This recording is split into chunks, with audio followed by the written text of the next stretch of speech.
But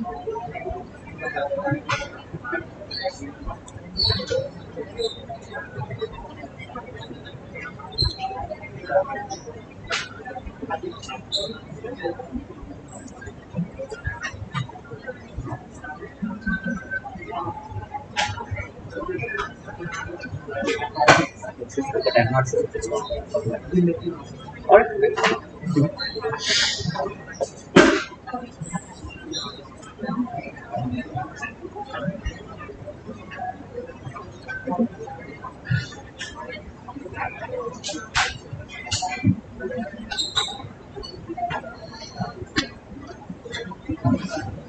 Good morning and welcome.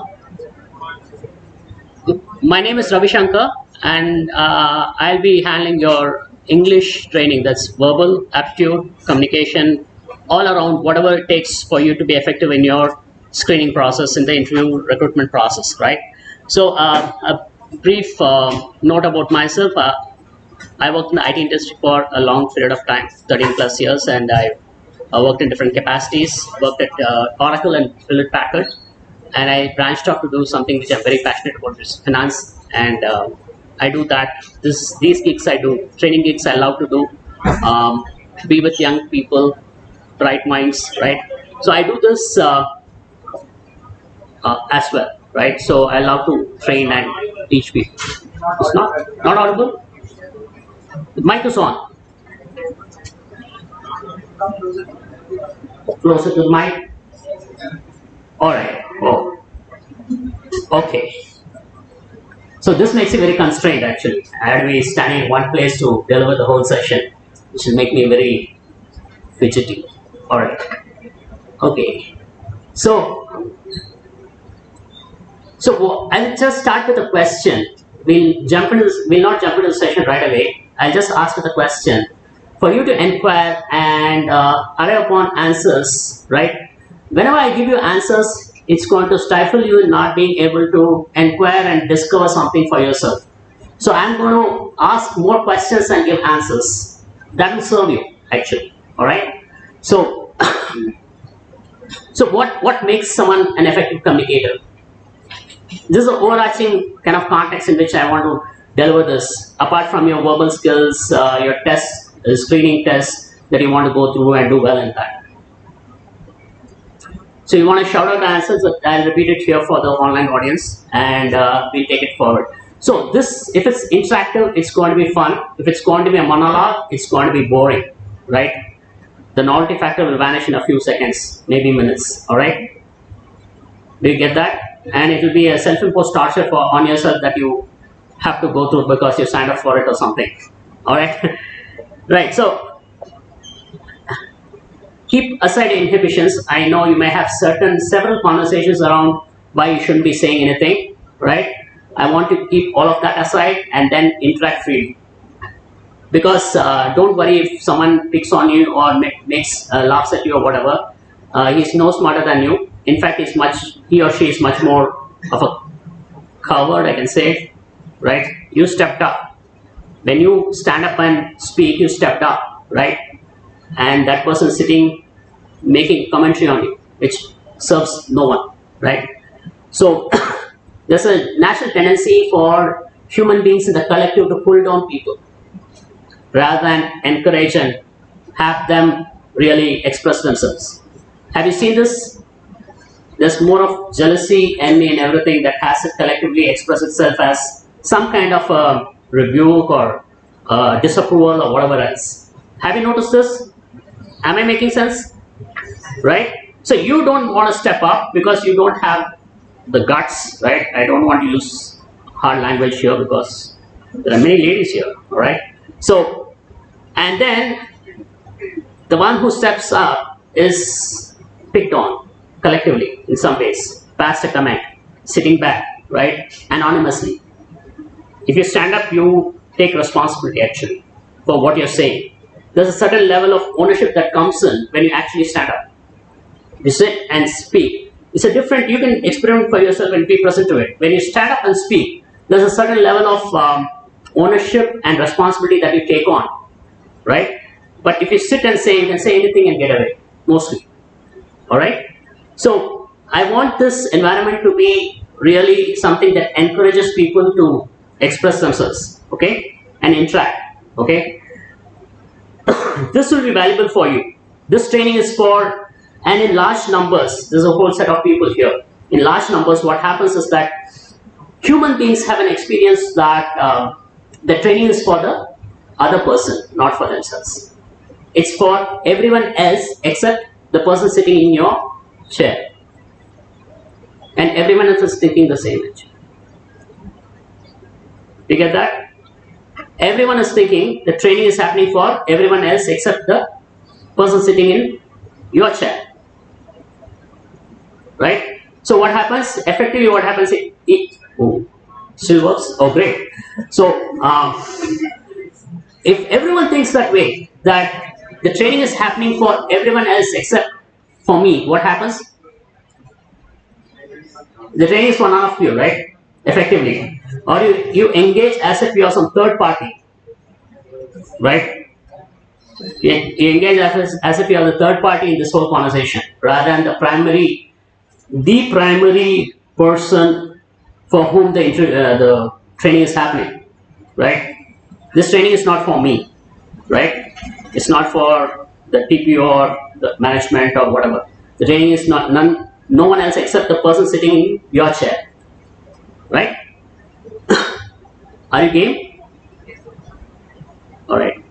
I got a very encouraging response. I was like blown away, really blown away. I generally so suppressed, or you generally on a Saturday morning the energy levels are not so high, and maybe you didn't have a good breakfast. I don't know. I had one. It was good. All right. Okay. So what makes someone an effective communicator? I'll come back to that question before I jump into the topic, because I think it's central and quintessential in this context in which we are having this training. Conveying the message effectively. Mm-hmm. Good expressions. Conveying the message effectively. Great. Okay. So what has someone convey the message effectively? You're saying right choice of words. Okay. Confidence. Okay. Body language. Okay. Confidence kind of gets expressed as body language. Fine. What else? So when you say saying the right words or being effective in communication, can we kind of drill deeper and look at it a little more profoundly? You have to speak up.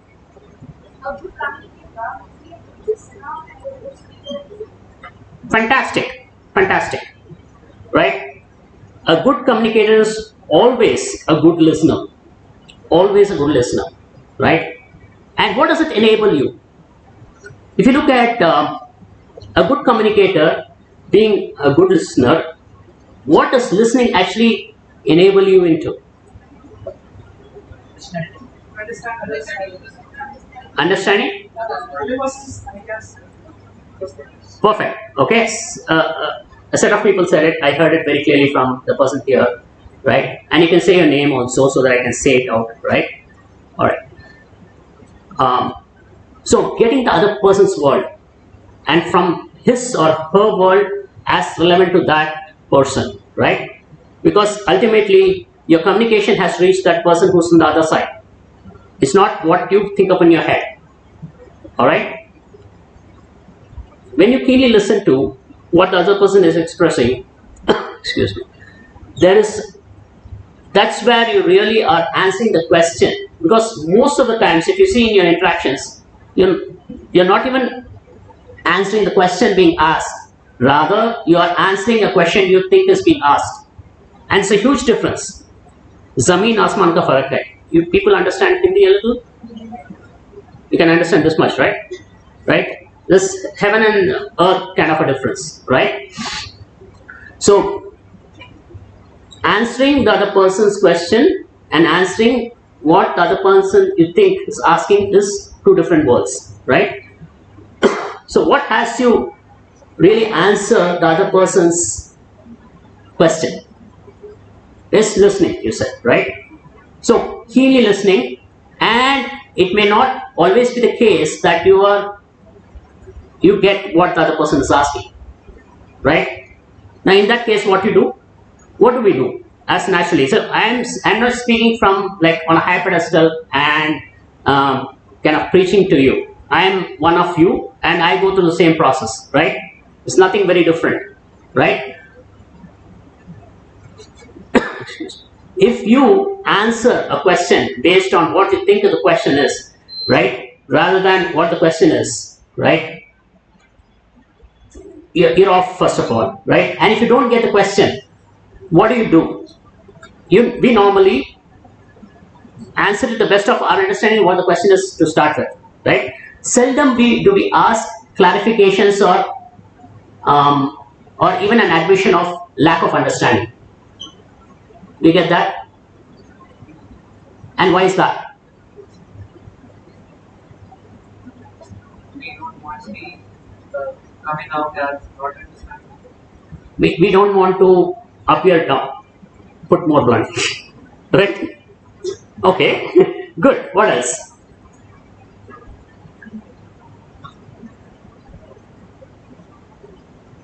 Yeah, that kind of summarizes, right? You don't want to give away that you did not understand or did not get the other person's communication. As if not getting it is a statement of your competency, right? Like not understanding when the first time someone says something is a statement on your competency, right? Right? Is it true? Now, it is true if you make it that way and you see it from that perspective, right? That's one perspective. Let's look at another perspective from where we can look at it. If someone asks a clarification or a re-articulation, what is the person actually communicating?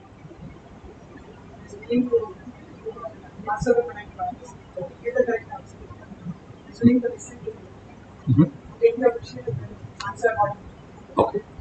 Okay, so willing to listen to you so that he can answer accurately, right?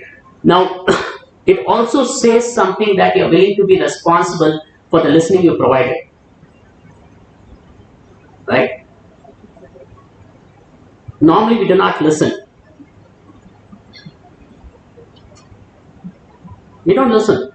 As human beings, we don't listen at all, right? We listen to some interpretation which is already running in a commentary. We always can even prejudge or prognosticate what the person is going to ask. Has it happened to you? You're so impatient that that person doesn't even complete the sentence. You already know the question. Right? Is it not true? For some people it happens. The bigger of the knot shows that it's happening very frequently with some people. But some people, maybe they're not even present. It happens to them as well. Maybe not so loudly, possibly, but it's happening as much, right? Give or take a little, alright? Sorry. So what's the way out? What's the way out?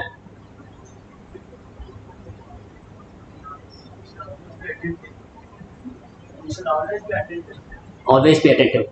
Has knowing made any difference? You know you have to be attentive. You know you should listen, but has it actually made you listen? We also know, right? We have to be attentive, pay attention, right? Listen keenly, all of that. Has that made any big difference? I'm asking you. I don't know. Yes or no? To some extent? Okay. Here's what happens. The moment you are able to catch yourself that you're not listening is when you can start listening again. You get that? At a moment you know that something is running in your head, you're making some meanings out of it, you're in your own trail, right? Right? The moment you know that you have gone off, you come back and again start listening, getting present to what the other person said, right? Right there is an access to actually listen in a way you have never listened before. Alright? Now this is not a silver bullet or a panacea or something, but then This gives you a reliable access. Excuse me. A reliable access, right?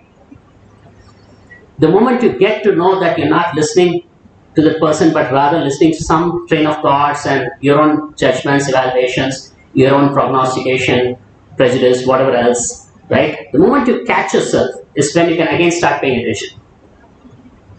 Accurate? Yes, no?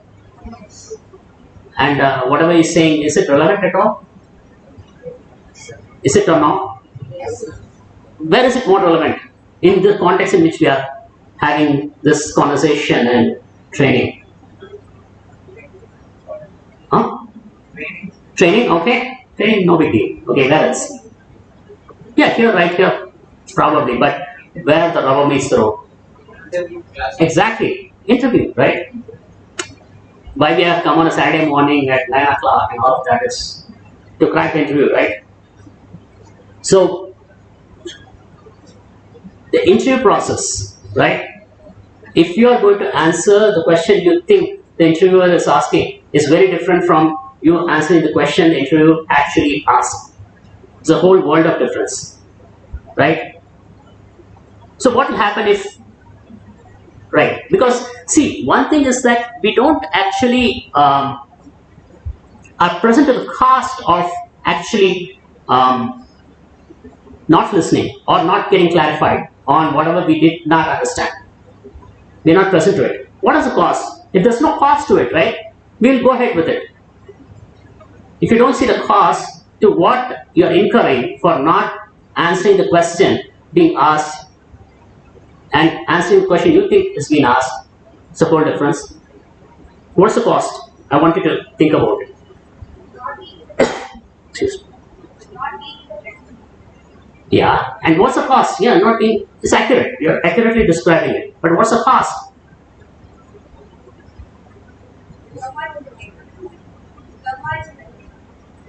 Turmoil in the head, is that?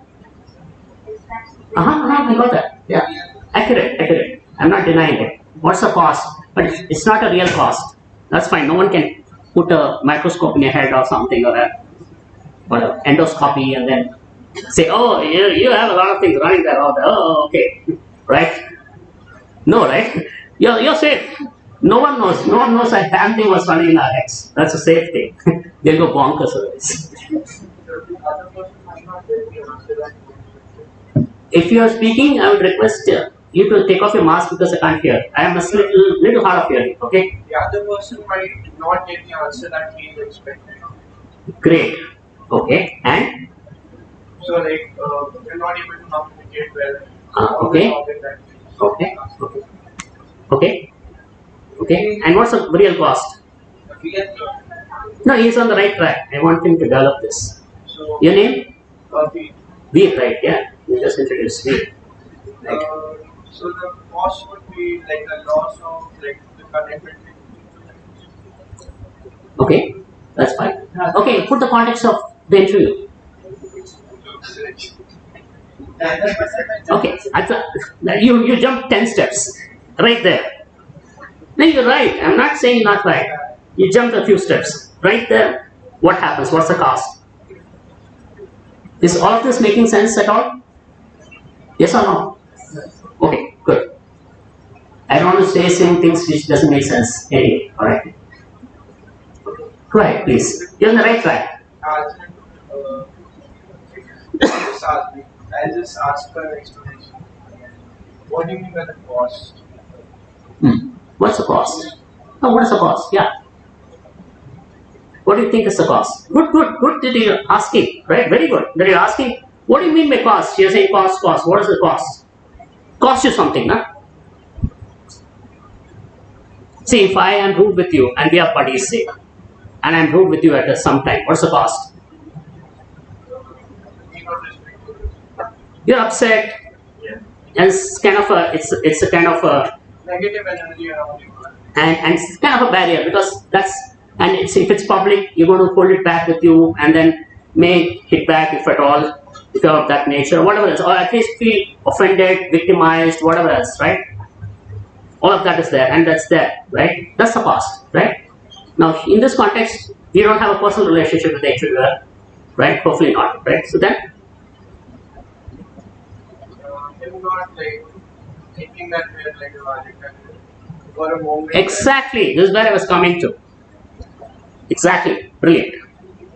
The interviewer suddenly sees you as someone not a credible candidate, a candidate who is not, doesn't, may lack grasp, intelligence, right, ownership, responsibility, whatever else. Because in that answer given, if it's not matching the question asked, you are in a way communicating, you have no clue what the question is. You have completely lost credibility right there. Did you get that? In the attempt to hide, you think what you are hiding as something like I don't want to look like dumb, or I lack grasping capacity or something. You actually perpetuate it. Can you see that? And it's not a mark of a responsible adult to not honor whatever is there. The moment you are owning up for the way you were there right there, you may be off, you may be nervous, you may have sweaty palms, you may be thinking 100 things, you may be guessing the next question, whatever else. If this question asks, what will happen? Whatever else. But the bottom line is that you did not pick up this question, or you didn't quite understand or grasp it, right? And you're not willing to own up. And that shows up in the answer you give. And that shows up as someone who's not willing to take responsibility for their own listening or engaging in the conversation responsibly. Can you see the cost there? Alright? So you can communicate back saying that I didn't quite get it. I'm sorry, I didn't quite get the question. Can you say it again? If the second time you're still not getting it, you stop there? Yes or no? No, you don't have to.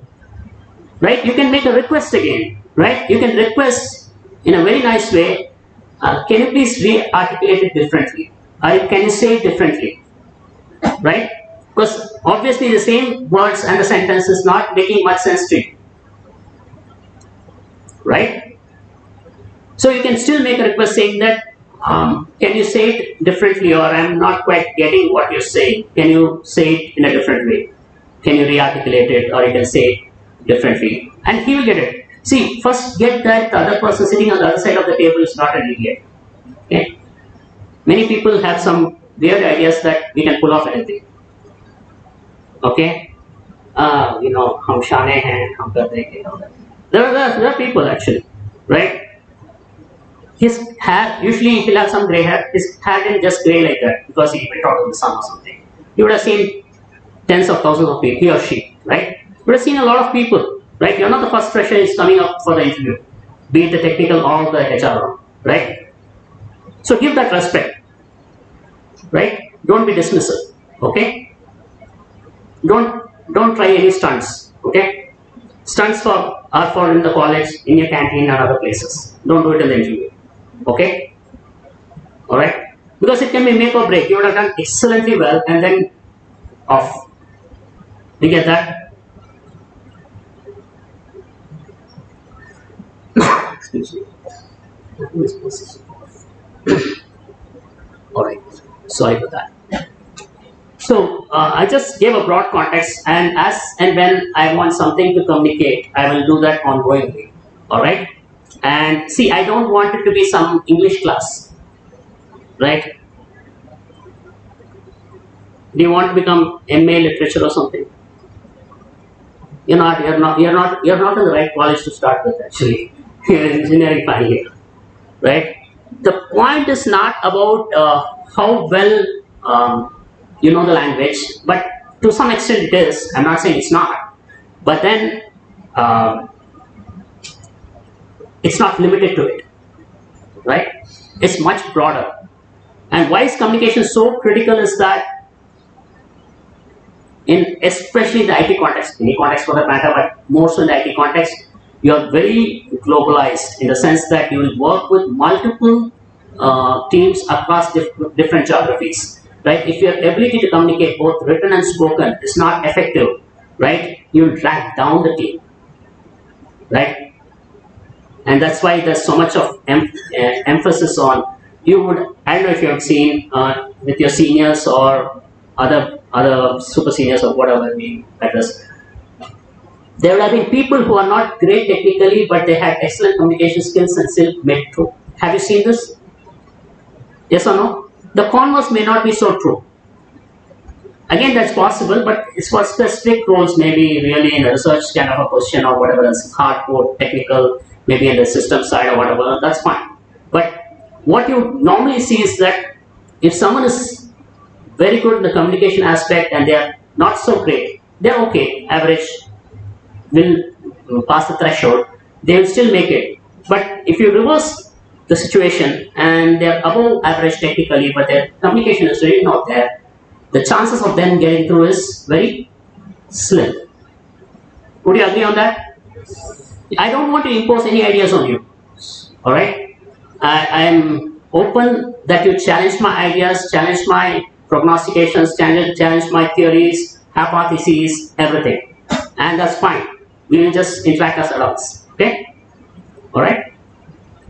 So, only, and if you're not convinced or you're not sure about what I'm saying, always you can raise your hand and have the question get addressed, right? Because if you stay with the question, you stay with the question for the rest of the session, which is not a good thing. Can you see that if a question is not asked, it's with you? Like you're a prisoner to it? At least for a while, if not for the whole session. Have you seen that? I'm lulling you into sleep or something. Am I lulling you into sleep? See, this is kind of, I'm a prisoner of some 2x2. I can't move anywhere. I normally doesn't, it completely cuts off my flow actually. I like to walk around, really. You have a mobile mic? No. Any hope in that? I have to carry this. And it's not very heavy, but it looks funny. Okay? Because I can't even move this far because I'm gone, I think, right? I have to be here, right? At least.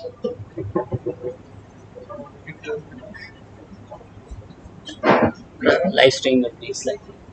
The same mic is connected. Yes, that's fine. But they'll not see me, that's all, right? They'll get the audio? They'll get it. Alright. Hello? Audible? Alright, great. So if you do not, it's more like, if you do not ask the question, right, what happens to it? It stays with you. And it's living rent-free in your head, right? And you're a prisoner to it. You have to see that actually, right? Once the question is stuck with you, you will not go forward. You can't engage in any conversation further. And if the question is very compelling, you are done. You're completely off, right? And that's the nature of communication, right? The nature of communication is that whatever is with you, stays with you. And whatever you deliver fully. See, I want to say something to someone, say, and I do it. I say it the way I want to say it. Another person really gets my communication completely. Then what happens? I'm not completely freed of it. It's over. I'm completely released out of that particular question that I want to be answered or that I want to give it to the other person. Right? Can you see that?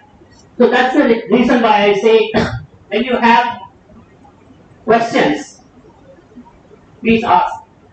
And if it's a very kind of a compelling question, definitely ask. Don't worry about the flow, don't worry about the interruption, don't worry about what others will think. We all live with only one concern in our head as humans. And it's not unique to you, I'll give you that. And as much a victim of it, I won't say victim, but given by it, is that what is that? What is that we all concerned by as humans? Excellent, right? You picked it up, right? This is a fundamental concern of human beings. The fundamental concern of human beings is that what others will think. And everyone is thinking the same thing. No one is thinking of the other person. Right? All the world, nothing. They are thinking about what others will think, right? And everyone is thinking what others will think, right? How weird, right? How weird, right? And it makes you a prisoner. It makes you a prisoner in not being able to express yourself. See, you get that? So you have enough incentive to really be expressed, right? So in the interview process, I've seen you guys have been great actually. I've been to many colleges, they're not bad actually. I would say that, but I'm not in the pro. Because for whatever reasons, people have a huge complex or whatever to express themselves, right? In an interview process, will you lose a job because you speak a lot or you speak very little? Which is the probabilistically speaking, I'm not saying as a gospel truth, but probabilistically speaking, which is more likely to happen? Huh? Yeah, you sit like the Buddha. What happened? Yeah, this is not a game and we're not into meditation, right? So definitely that's a negative, right? If at all, in the very extreme case that you won't communicate, right? Unlikely, even if that happens, right? The first outcome is you'll be put into marketing and yeah, they will never say go away, no, right? Right? Maybe they'll say okay, maybe not the best job for IT, but marketing sales are equally attractive in the IT, and they make their metaverse, right? And I'm not product companies. I worked in a product company called Aptitude Solutions. It's now merged Oracle. It's in the corporate banking software. The stars of the company are marketing heads. The stars because they bring the moolah, right? That's what matters ultimately for a company, right? Is it not? Right? So always take the risk to express rather than feel safe and being quiet. One of the reasons is that if you open the mouth is when you make a mistake. It's like if I get out of bed is when there's a possibility I'm gone. Let me be like, right? Notice, right? You sleep in the bed, what's the risk? Notice, right? That's not the place to be, right? So always take a risk, take a chance to speak up, right? And always you have the opportunity to clarify, ask further questions, right? So that you are relevant and speak sense in the conversation. Alright? Make sense? Alright, the one works.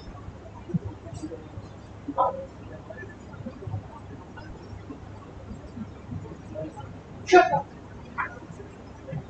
You guys can go on and move to the exam. I know you guys are. So, am I audible? Everyone right at the corner? Alright, great. Is the recording be okay? Great. Seeing me will not help them anyway. Okay. Like it's not helping you. Right? Alright.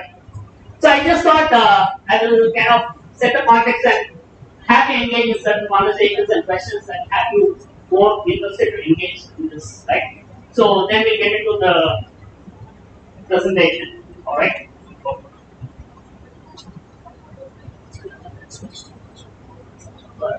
I can continue.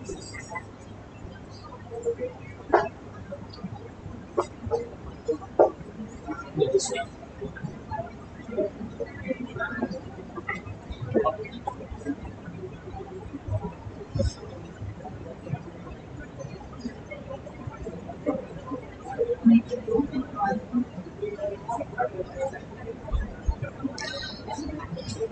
So let me start with the question again. So English language, right? How many of you have learned it methodically, grammatically, the different parts of speech and how to construct sentences? What are the different If you look at a sentence, you know which is right or wrong, whatever else. Right? How many of you have done that?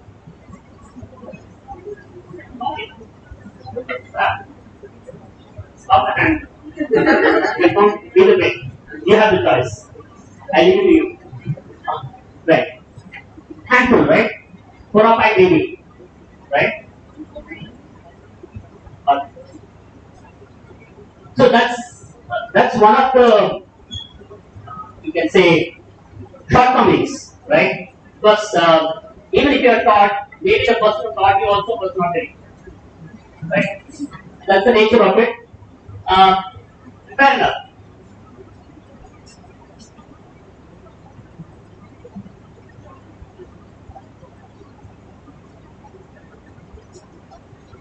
If we take off your mask, you're suffocating, take off your mask.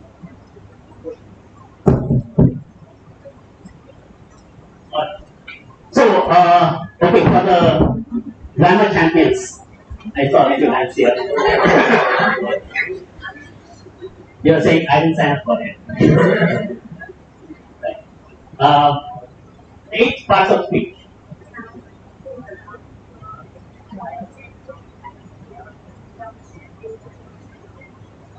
Very good, excellent. Round of applause. So they know that parts of speech. Okay, parts of speech go to say noun, pronoun, verb, adverb, adjective, preposition, conjunction, interjection. Okay, these are the basic parts of speech that you need to be aware of. Right. So we will go through some of the basics of this. So let's look at noun. So I'm here and there. And last slide. Okay. I'll be here. It's okay. I'll curtail my instinct to move in.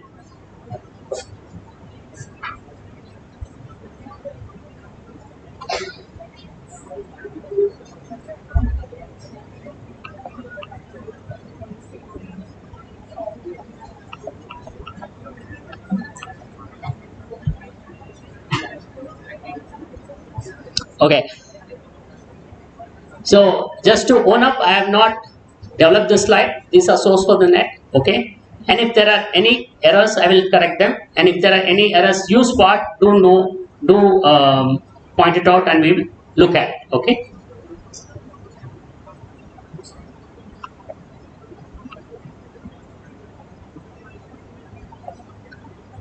So, what's a noun? It's given here, right? Name of a person, place, or thing. This is an idea for that matter. So, this you would have heard it the most common of all of them, right? You've been listening from childhood and you've had enough of it. Okay? Alright. So, nouns are also subjects in a sentence, right? In a sentence, you have essentially 3 parts. Not always, essentially 3 parts. What are they? What are they? Subject, object, action.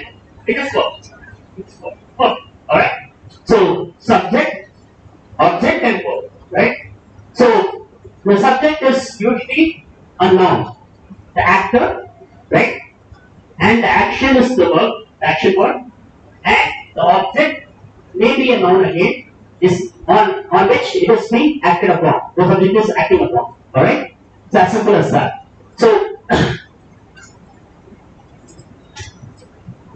So, Kelly is a pro golfer. Kelly here is the subject and also the noun. Alright? So, any of you came from Kannada medium, either in the 10th, till 10th you were in Kannada medium, or from 12th you were in Kannada medium and 6th. Be proud and raise your hand, because something really amazing that you are able to pick up from there to here. Fantastic. How many of you? Great. Not a huge number, but pretty good, right? Either 10th or 12th. Right? Up to 10, alright. Around that, right? Plus, only these people know the challenges of a switch in language from a primary language to English. So instead of walking at them, laughing at them, if at all they have any kind of lacuna in the way they speak or they articulate, it's for you to really appreciate and acknowledge what they've gone through and what they're going through ongoing, right? And for you, don't hold yourself back because you are not at par with others maybe, the way they speak. Don't hold yourself back, right? But actually, I'll tell you a secret. You know the best way to learn a language, spoken language? By speaking. Fine. Alright? Very close. Okay? What else? Very close. Very, very close. Learning from mistakes? Fair enough. Fair enough. Fair enough. Perfect. I'm not denying it. Perfect. What else? I'm looking for a certain answer. Okay, I may give you a hint actually. Very good. Excellent. Someone who is better in his diction, his articulation, fluency, he or she would matter. If I use he all the time, I expect the ladies to forgive me because it's not by any kind of prejudice, but actually a force of habit. Okay? So I use the gender he normally with no particular prejudice. Okay?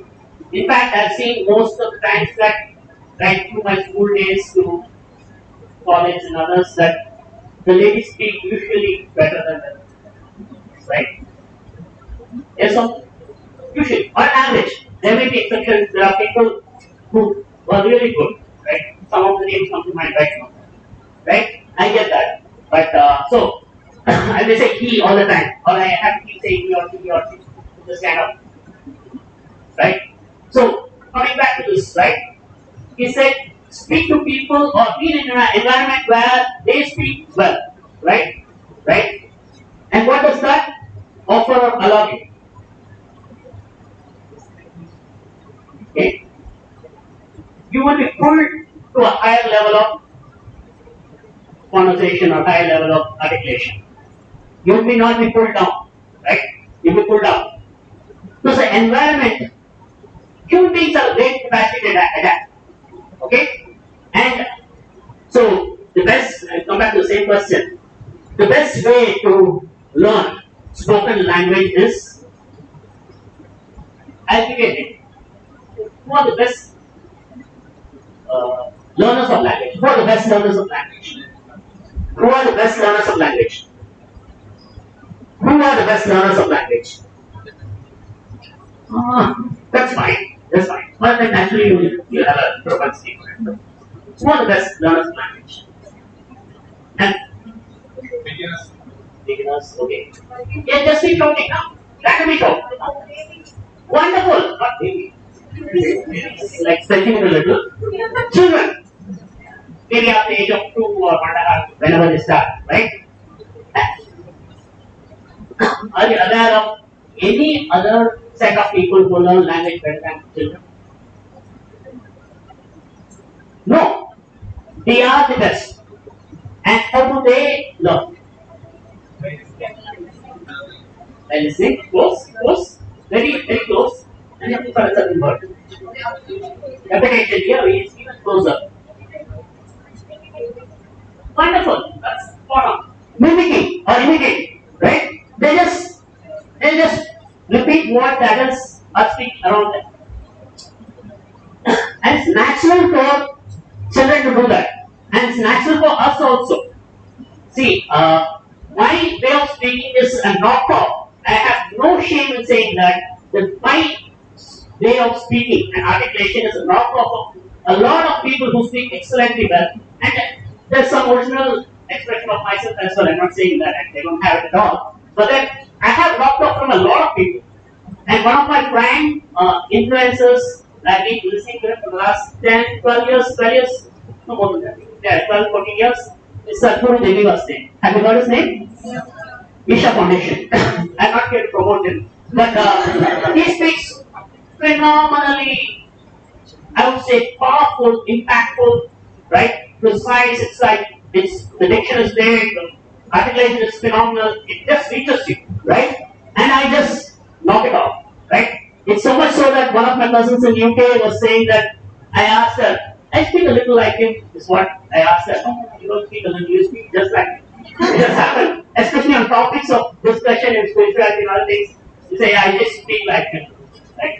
So, that's okay, this is what I'm saying. Right? And you obviously have your own originality. I'm not saying you don't. Right? And it's not just one person. I'm just pointing out one. You will have a variety of influences. Right? But don't try technical. Few of you got it. Many of you did not. But anyway, look him up, okay? No one heard about, some of you have not heard about Chehikaro? Oh my god. Oh my god. There's so many memes. He's a MP from Thiruvananthapuram? I think so. Alright? So he's a very, yes, economy also, his fame also, it's a lot of things. Plus, apparently whomever he marries just leaves to heaven. So, that apart, he speaks phenomenally, his diction and his language is way out of God. He uses words I can't understand. There's so many, and I'm pretty good at language, and I can't understand a lot of words he uses because maybe it's on purpose. He just goes to the dictionary and the toughest words and speaks it. Okay? And he has the ability for it. Anyway. Alright? But that's not the point. The point is not to confuse the other person or intimidate or have him or her look at you like before. There's always this tendency for us to actually speak in a way that will impress and less more and less about communicating. The intention is not to communicate. The intention is to impress. Right? Where does that go? Not great actually. And don't write the interview. The last thing you want to do to the interviewer is make him or her. Right? If you're going to use words or things smart about it, that he or she has something like not much of clue what you're saying. Right? You're being smart about confusing that person or something. Don't try. Okay? Okay, do not. Don't try that at home also. Okay? Alright. So, that's a little about it. So, nouns, right? This is something that you commonly come across. Right? Any name of, again, you have two types of nouns, which are common noun and proper noun. Right? Proper noun, no? It's unique. It's the name of a place. It's a name. Right? It's unique to that. Right? Common noun is always a collection of things, right? Bus is a common noun, right? KSRTC is proper noun, right? So this KSRTC as an organization is proper. It's only one organization that you are referring to. Your name is a proper noun. Name of a city is a proper noun. You uniquely pointed. You may have multiple such because same case, you have a unique name, but you have other people who have the same name, right? But that doesn't make it any less of a proper. Alright? Alright. So common noun is anything which has a collection of things, right? House, garden, whatever. Okay. Alright. Let us change that. The dog was only for me, okay? Love is a beautiful thing. Alright. The bakery has fresh baked goods. Okay. So the underlying word is the noun. Right? It can be an idea also or an emotion. Love is a emotion you can call it, and that's a noun. Right? Right? And love can be both a noun and a word. You get that? There are many words in the English language which will fit into both a verb and a noun, and this is where subject verb agreement can have it be very tricky. Have you gone through that training? Subject verb agreement? No sentence? No. Something you did privately. At school. Okay, that's a wrong answer. Right.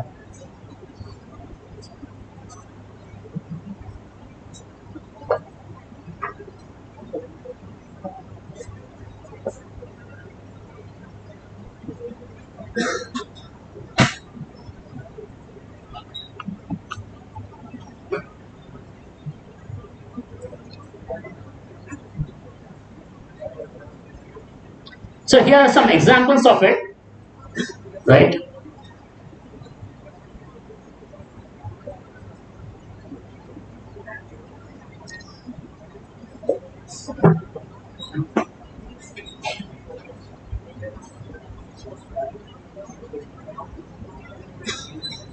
Yeah, I think we moved it away.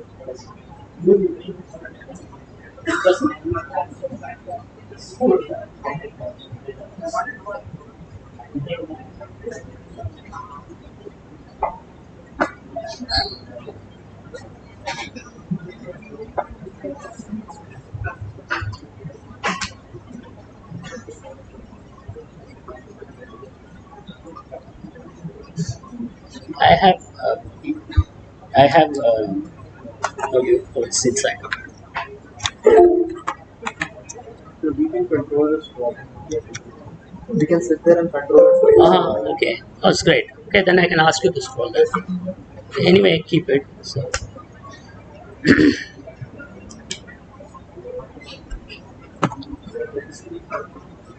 this is more like it. Perfect.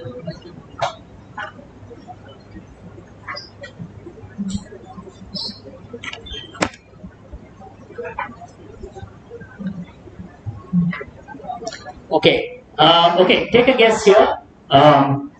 In the sentence which Caleb loves to play Nintendo DS, which is a gaming device. A and B. You want to spot the noun. Which one is the noun?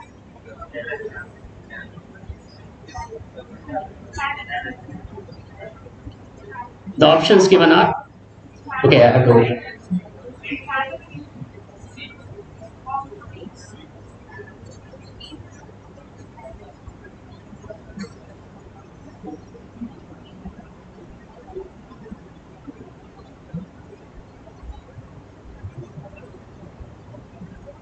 Okay, it's a little funny. So, Caleb and Nintendo, right? One is the proper noun, the other is also proper noun, right? Both are nouns, right? And yeah,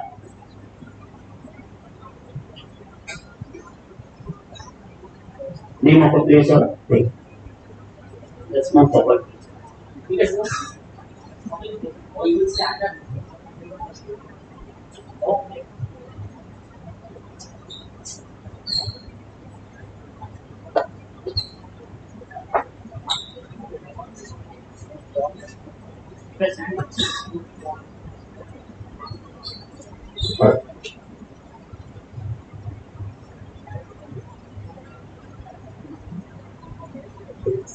Okay. So types of nouns. So we just did touch upon that, right? If it's common means it's not specific. If it's proper is that is specific, right? Either of the place, person or thing. Okay, move on. Okay, noted. So now we're starting.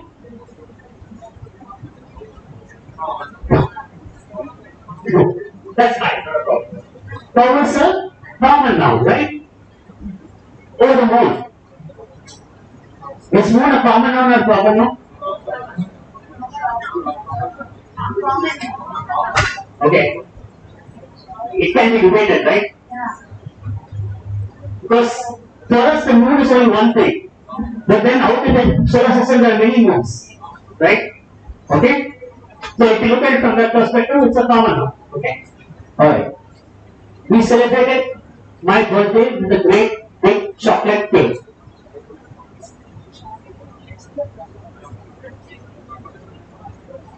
Is there anything which is common, proper there?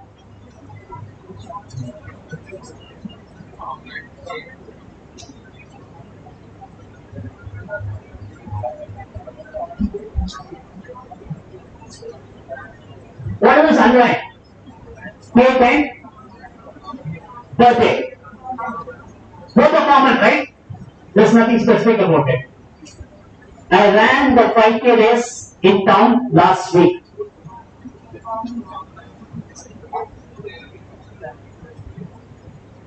Okay, anyway, it's given as noun. That's all. And you were doing it along. Okay.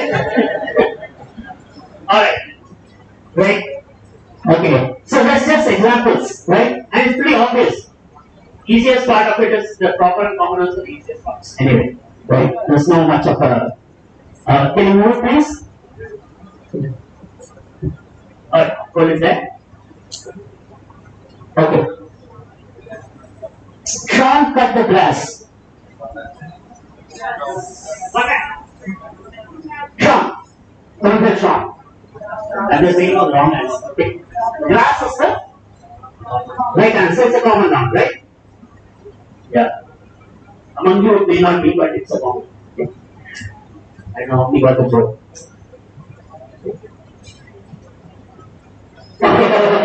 She got it. Alright. Plus, if someone is asking grass in college, they're specifically asking for grass, right? We're not asking for any grass. Right? Alright. Can you move it? Alright. Okay. All that is fine. It's for some kids, I think. Just move, go down. Alright. So, grass is the common noun. You have to point. Okay. Here's all proper nouns. Wherever you find a name, any specific name, it's going to be a proper noun, right? Be it West Middle School, Grand, Travis, Mall, or Horizon Cinemas, Speed Racer, Gallup and Kinney are the best kids in the world. Okay, and read 180. As many good books to choose. Maybe that's a collection or some kind of a compilation of books, whatever. It's a proper, okay? Alright, let's move.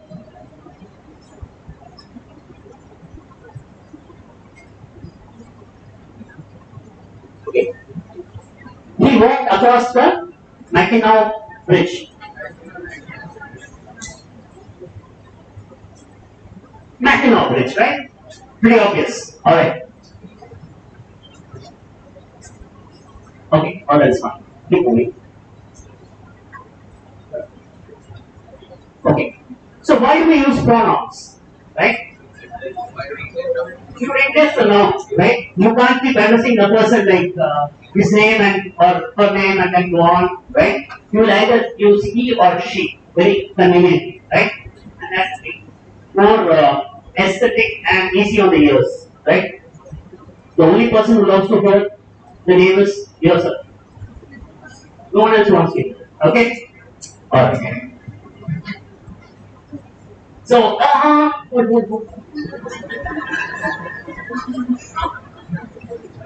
so you just walk through it. I, me, my, you, your, he, she, it, us, we, they, them, his, her, their, mine, our, myself, himself, herself, itself, yourself, themselves, ourselves, who, anybody, anyone, everybody, nobody, someone, somebody. Right? So you can see it's a whole set of words which are pronouns, which can be used in the case of a noun. Okay? Alright. Can you move? Second. Okay. So, Ellen likes to eat. You could say she likes to eat. What is the pronoun in the following sentence? I sing loudly in the shower. Obviously, I, right? So, I is the pronoun and also the subject here. Okay? Alright. It's the people who here are the ones who have to be empathized. Anyway. Yeah. What? Oh. Adjective, right? So adjective qualifies a noun. So it gives the description of the noun, attributes of a noun.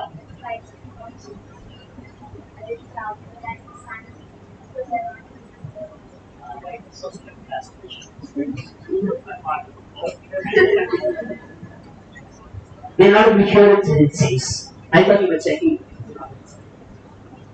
I have it closer here or I should be right there? That's fine?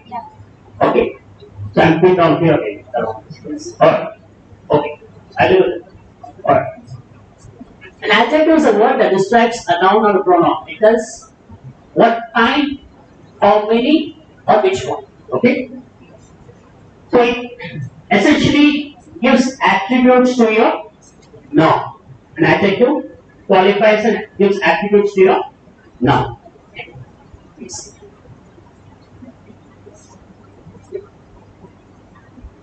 So it can, of course, noun means inherently pronoun as well, right? It a word that describes a noun or a pronoun. Tells what kind, how many again. Okay. So Erin has blonde hair. Which word describes in the sentence? What is the adjective? Okay. You can go at blonde, right? That's an attribute of the hair, right?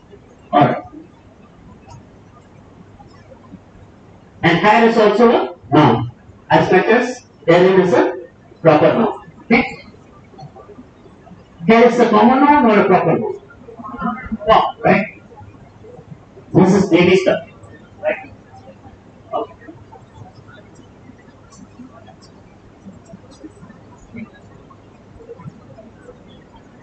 So verb is the action of the sentence. It shows what someone or something is doing. Right? It's an action word. Verb is an action word. Right? It signifies certain activity. Run, train, read, right, talk, walk, whatever. Right? Anything that rhymes along with it, you can say. Okay? Alright. Yeah, please. Oh, I have come off my lecture break. Okay. Right here. Alright. Wait. Everyone is running the 5K. 5K is 5 kilometers. Okay, 5K. This K has become a big thing after I came in a few decades back, right? Alright. So it's commonly used. Okay. So, what is Erin doing? He's running, right? Running is the verb here. Correct? So, come back. Okay. Here, is a verb or not a verb? Is also a verb, but it's not the main verb, it's a supportive verb. Okay? It's a helping verb or a supportive verb. Helping verb. Okay? How is this a verb? A state of being is also a verb. Okay? State of being is also a verb. Okay? So, is this a verb? But it's a helping verb. The main verb is running. Okay? So you can have multiple nouns, multiple verbs. Okay? And multiple all of it actually. Alright? Okay, good. Right.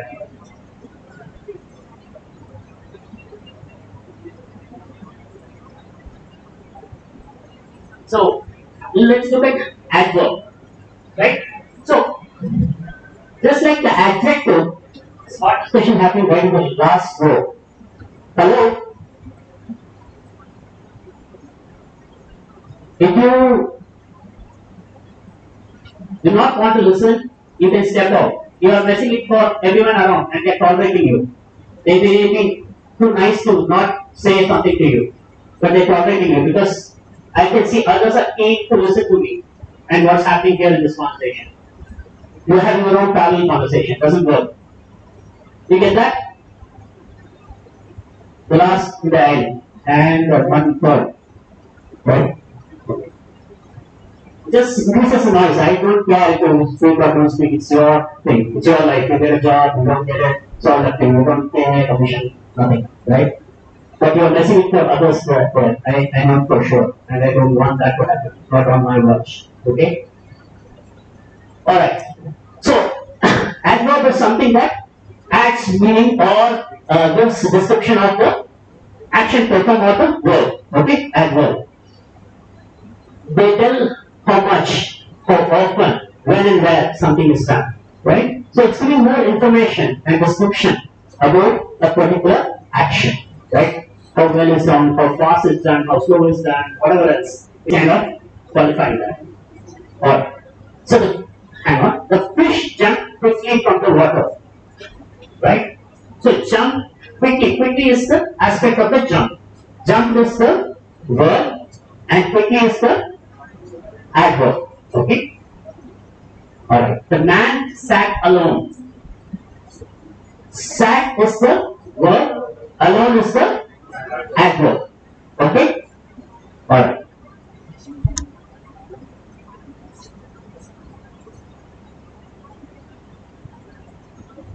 So a word or a phrase that modifies or qualifies an adjective, verb, or other adverb of a or a word group. So this is much more broader. It's not just stuck for a verb. It's both adjective, verb, adverb. Whenever you say verb, adverb gets included. Whenever you say noun, pronoun gets included. Right? In this case, you can point to another adverb also. Right? And or a group of words expressing a relation of place, time, circumstance, manner, cause, degree, etc. It's not limited to, but it's all these aspects. Okay? Not limited to, but all these aspects. Example: gently, quiet, then, there, wherever, here, where. Okay? So an adverb modifies or qualifies. Alright. Can we move?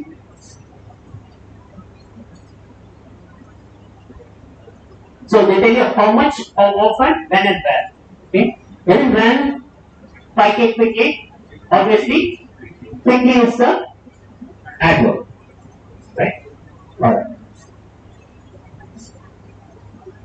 Alright, no. Can move it. When is the verb, of course, right? When is the verb, quickly is the adverb. Okay. Alright, please move.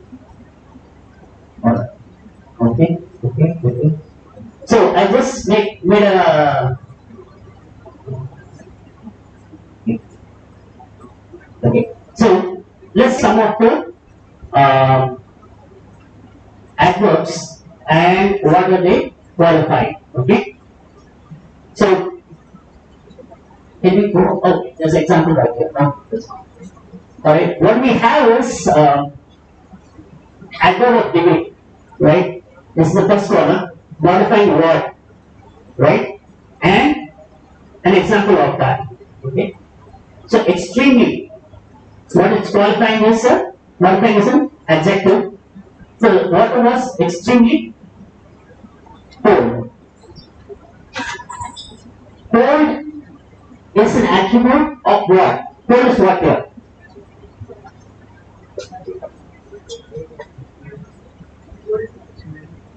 Cold is excellent. Cold is an adjective which is qualifying what? Perfect. Water. Right? Cold is an adjective qualifying water, and this one is qualifying the adjective. Okay. This seems a little heavy, so go a little slowly. Okay. Extremely is an adverb of which is qualifying the adjective, and the adjective here is. Okay, I'll go back. The water, what was the noun here? Okay, what is the noun? Cold is the adjective. What's an adjective? It qualifies the noun or describes the noun, the nature, texture, position, place, whatever, right? Of the noun. So,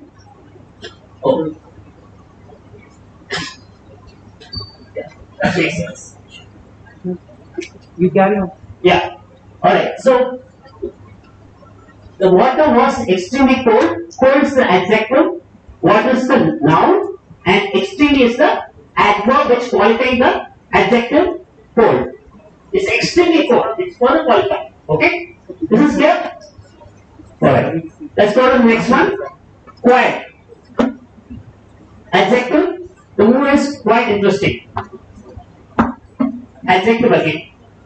What's the adjective? Here you'll get a hang of it. It's in the same structure actually. The sentence structure exactly the same as the previous one. Right? So, can I make it a little more interesting? Can I?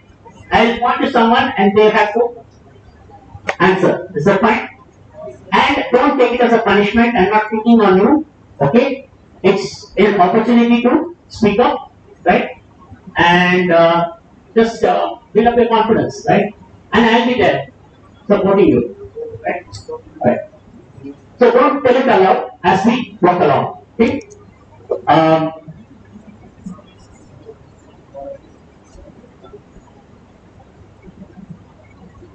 Yusuf, the second one. Second one. Can you get that? So think it up as an opportunity. Okay? It may not look like one, but trust me, it is. Rather, right now it may not look like an opportunity. Right? But trust me. You trust me? Don't have to. Thank you. Alright. So this is your opportunity to express yourself. And you may know the answer also. But more important than what you say, how you say it is going to be crucial. You know that? Now I want to kind of tag this, but should I? I'll stick with this and come back to it. Second sentence. The movie is quite interesting. Yeah, just speak about it. It's a song.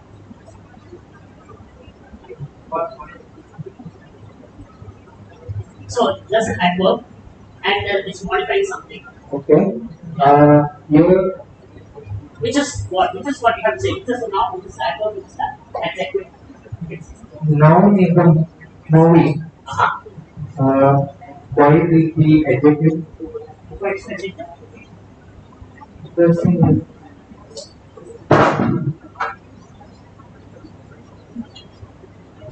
Think about it. Just math. You're fine. Right? I'm not explaining what I don't know. Okay? It's not good. Okay? You first class.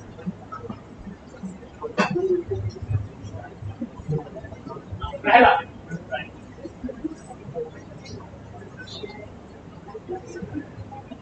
Now, when you learn it, carefully, you're sitting there, you thought you knew, but you really not following. You thought you were following, right? Okay. Go ahead. What is a noun?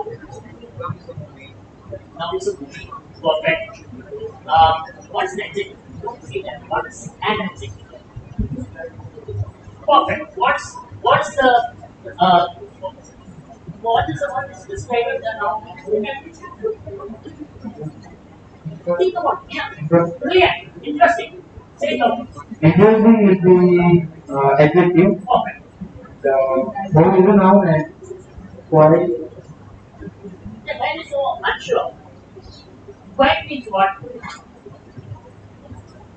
That's when you have an outlet. What is this quiet? Quiet means what? That's quiet good. When I say that's quiet good, what does it mean?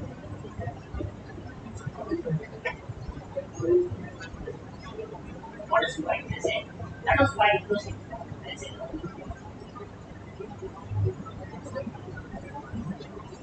what's a quiet good? You I that's quiet. What is quiet good? Simply explains quiet means what? Then you I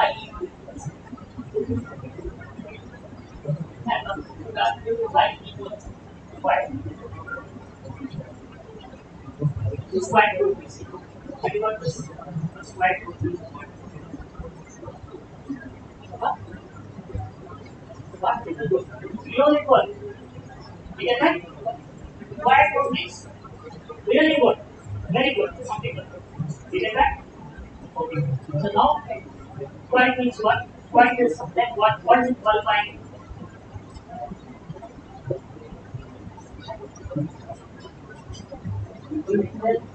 Fine. What's blank out? Lax. What's lax? It's nothing. No cost to cash, no pay to cash, no mindfulness. Okay? Is that fine? Time is on your side. You can get this comfortably. Last thing. Okay? What's adverb? Adverb is something that qualifies something. You can qualify adverb as an adjective or group of words, whatever adjective means you are all the same adjective, right? So that means it's qualifying what interesting.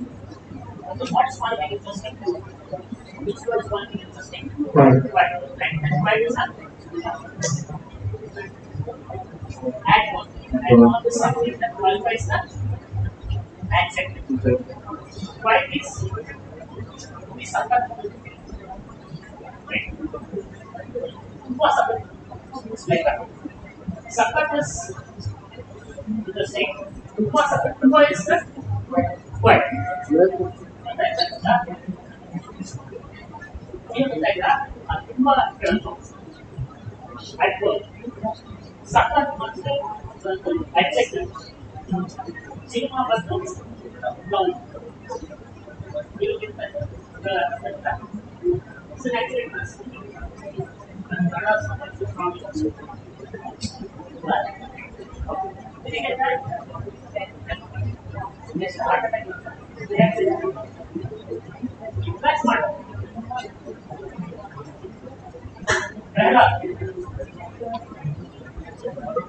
That's yes.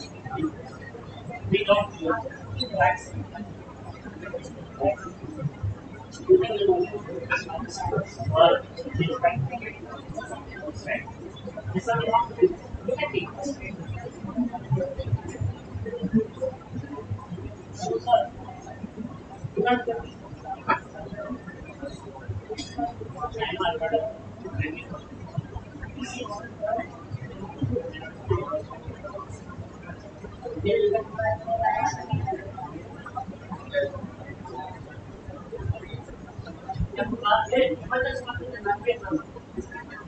okay? What happened?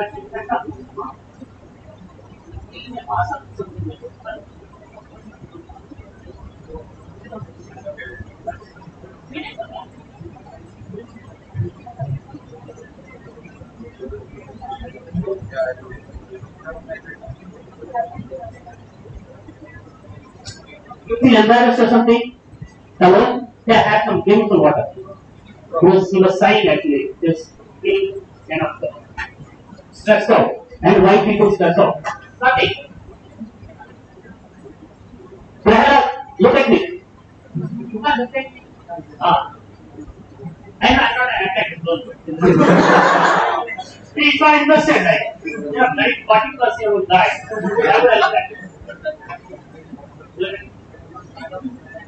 I get that, I get that. I get that, I get that. And there's a bodily response. Pain, pretty pressure, what happens next? Like what? Leaving is a verb. Right? Once it qualifies, it's qualifying the or describing the verb leaving. Means just leaving means the immediacy of it. Just about. Right? He was just about leaving of it. Okay? Okay? I can't translate in Kannada. Okay. Got it. But someone can do that actually. Someone is good at Kannada. It's a small pocket maybe, but if you're not able to qualify quiet as to you can't grasp around the meaning of quiet, then you have a challenge actually trying to find out what is what. That's what the challenge was for Prahalad. Running is a verb, factually, right? As is again an adverb, right? It's qualifying the quality of your running. But when is further qualifying that adverb class? You get that? So there is an adverb, class is also an adverb, right? Running is the verb, which is very, very qualified further. Very fast. Okay? Alright. Okay? Then we slow. Let's look at this. Usage of enough. Enough can be used as both an adverb as a verb. Enough as an adverb. Enough as an adverb meaning to the necessary degree. Goes after the adjective or adverb that is modifying and not before other adverbs before it is as other adverbs do. It can be used both in positive and negative sentences. Okay? So it does not go before other adverbs do. Okay? It will end. It doesn't go ahead of the adverb but goes after the adverb.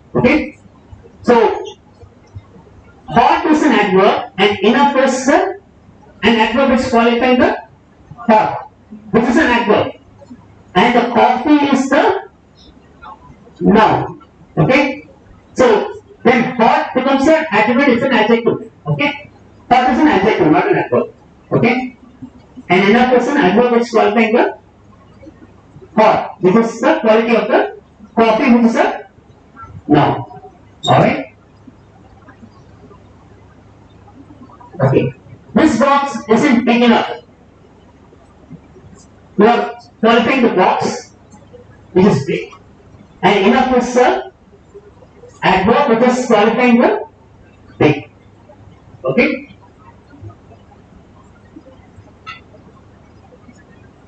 Right? He didn't work hard enough. Right? Here, work is the verb which is an adverb is hard, and enough is a adverb which is qualifying that adverb. Alright? Alright. I got here early enough. Early is an adverb which is qualified by enough, which is this is an adverb again. Okay? Alright. Okay.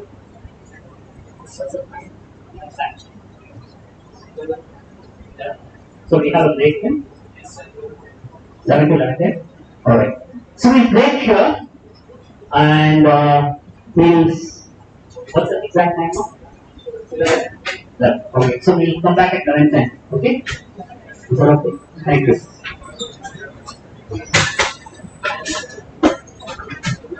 That should be right.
Yeah, yeah.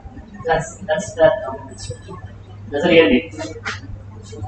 If it gets anywhere between no.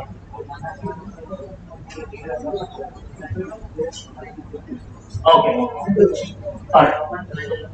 The first one. Huh? That's fine. No, we have to work within the constraints of what they have. That's fine. Okay, time is on.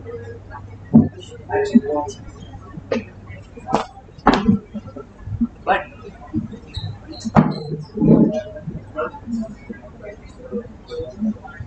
Shouldn't get out. We should order it. okay.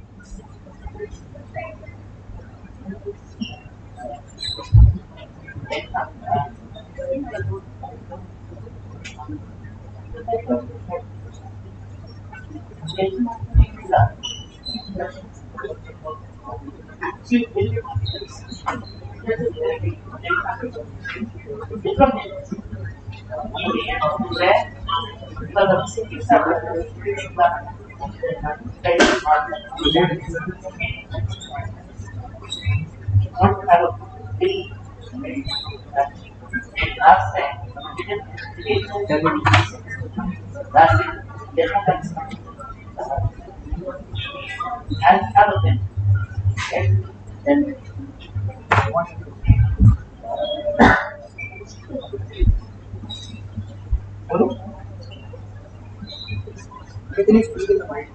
yeah, sure, sure, yeah, thanks.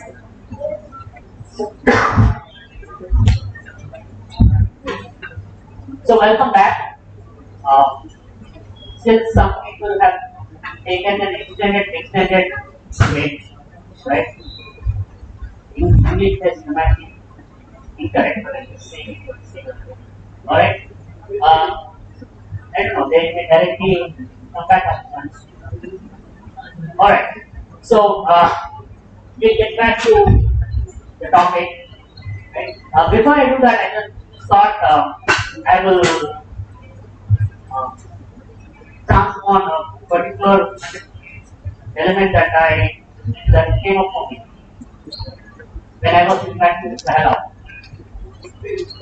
The, the point I want to make was what to answer and how to answer. And for all the people who are on the live stream, if you feel like I have left you out completely and I'm oblivious to your presence, I'm not. This is for you, and hope the audio is working and we are doing every effort to make it work for you so it's audible and you can discern what I'm speaking and what's happening. But you're missing half the fun being online rather than being live in person because nothing can match um, in live in person session, right? It's much more interactive. I don't know what your compulsions are.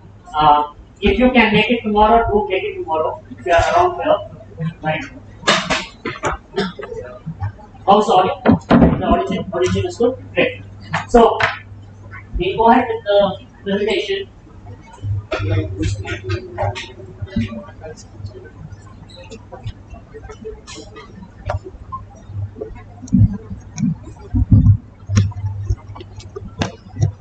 And if anyone feels not included, please include yourself. And if there's anything about the training that's not working for you, let me know. Alright? It's too fast, it's too slow.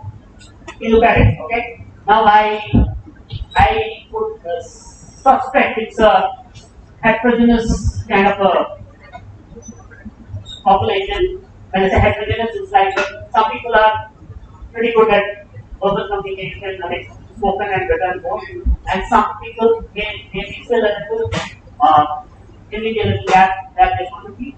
And so I want to pitch it right for almost all of you, which may be a challenge, but I will try to. Okay, so if you think it's fast, you should let me know, right?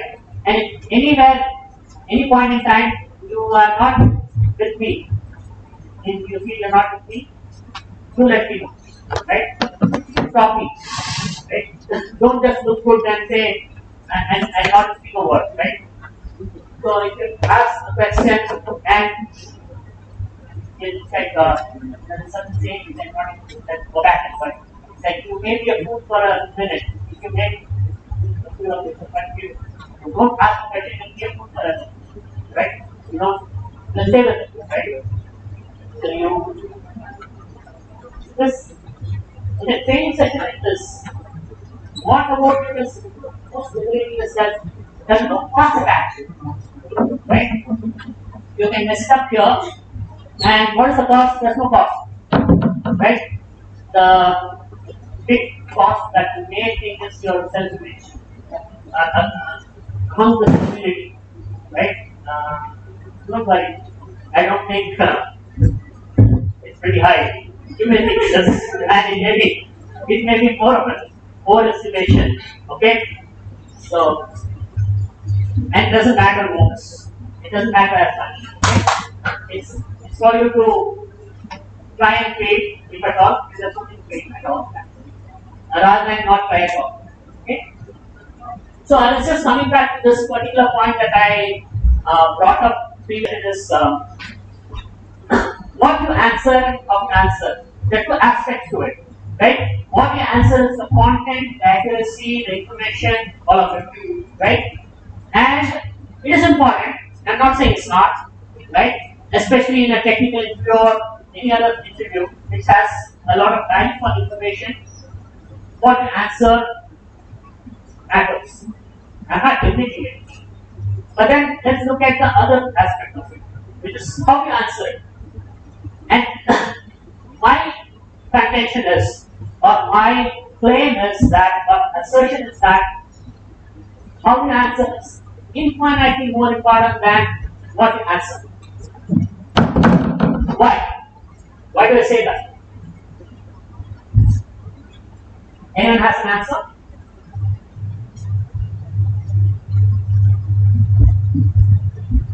Silence. Why do I say that?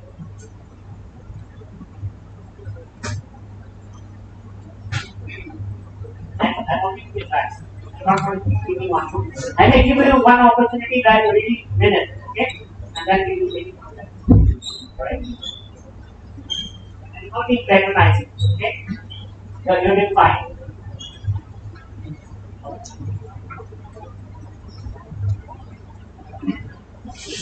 What happened? Did I ask you the proof of keys would exist or no, that is not right.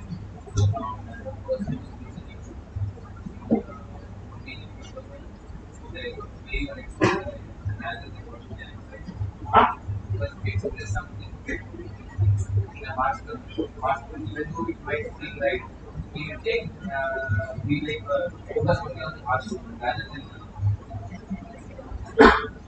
Got that? So Ajit says you're saying the right words, you're giving the right information, but then your tonality is harsh or it's not appropriate, and the listener may actually focus on that rather than the content itself.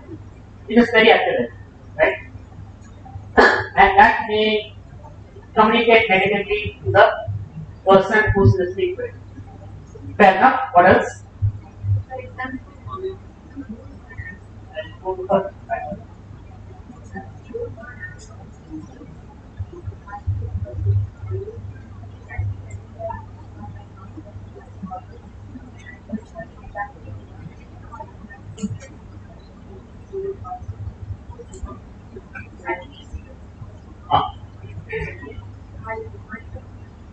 Archie of Prakash hit the both sides.